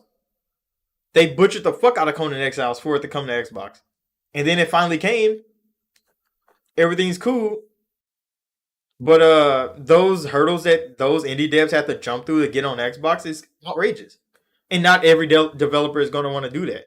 That's why Atlas skipped Xbox for 15 years. That's why a lot of other JRPGs have skipped Xbox for many of years, and they're still probably not coming. It's because Xbox regulations are high as hell. So how are you going to bring that barrier down for Steam? That's a long shot, bro. That is a real long shot, but I mean, I'm here for it. So if it actually happens, I would gladly fucking participate. I would gladly participate in Steam being on Xbox, because that is a phenomenal idea. Now with PlayStation buy-in, I mean, they would probably already have to, because Steam would be where PlayStation puts their games anyway. But would that make Xbox be more friendly with PlayStation? No, I think they'll just leave PlayStation where they are as another platform. They wouldn't be more cordial with them because they got Steam on Xbox. I think that'll make PlayStation work harder to get back into the gaming thing how they were before Xbox started actually making money moves. Because what is PlayStation going to do if Xbox and Steam partner up? They would have to cave in. They would have to fucking implode, because they wouldn't pull their games off Steam. That would make people hate PlayStation. But Steam coming to Xbox, what are they going to do? Make their games unrestricted? I mean, they would restrict their games from running on an Xbox? No, they wouldn't be able to. They would have to integrate as fast as they can, so then they can get all that data from the Xbox users to PlayStation and still make money off of them. And that's kind of what they're doing right now. We're trying to get their trophies and stuff already up and running on PC. Because if that does happen, Sony will be ready to have all that data collection going back to them. So they can be like, these are our active users. They're just on Xbox. Because Microsoft does that right now. When they bought Activision and they got Battle.net, when they bought Bethesda and they got Bethesda.net, you think all those users on PlayStation don't count towards Xbox? All the fucking Minecraft users, they count as Xbox users. Every time you have to log into a Microsoft account on a PlayStation console, they're grabbing your user base's data and they're turning them into Xbox users, whether you like it or not. They could boot up anything with a PlayStation controller and a PlayStation logo, but once that Xbox logo pop up, Xbox is using you as an Xbox user now. So when they tell their shareholders, we have 120 million active users, they're not lying to nobody. They might not have that bitch just on console. They have that bitch on their console, on your console, and on PC. Combine them bitches. They're all Xbox users now. And that money all goes to Microsoft. It all goes to Microsoft. But yeah, we about to end Gaming News Weekly, bro. We've been in this both for 3 hours. It's been a long stream. We need to go play some games. So make sure to hit that like button, subscribe. It's been a good Gaming News Weekly. Mo, Cool Breeze, Knight. Thanks everybody for being in chat. Make sure to hit that like button if you haven't already. And I'll see y'all in the next one. I actually need some food too, bro. 3 hours? Yeah, I'm gonna need to go get something to eat, play some games. I'll see y'all in the next one.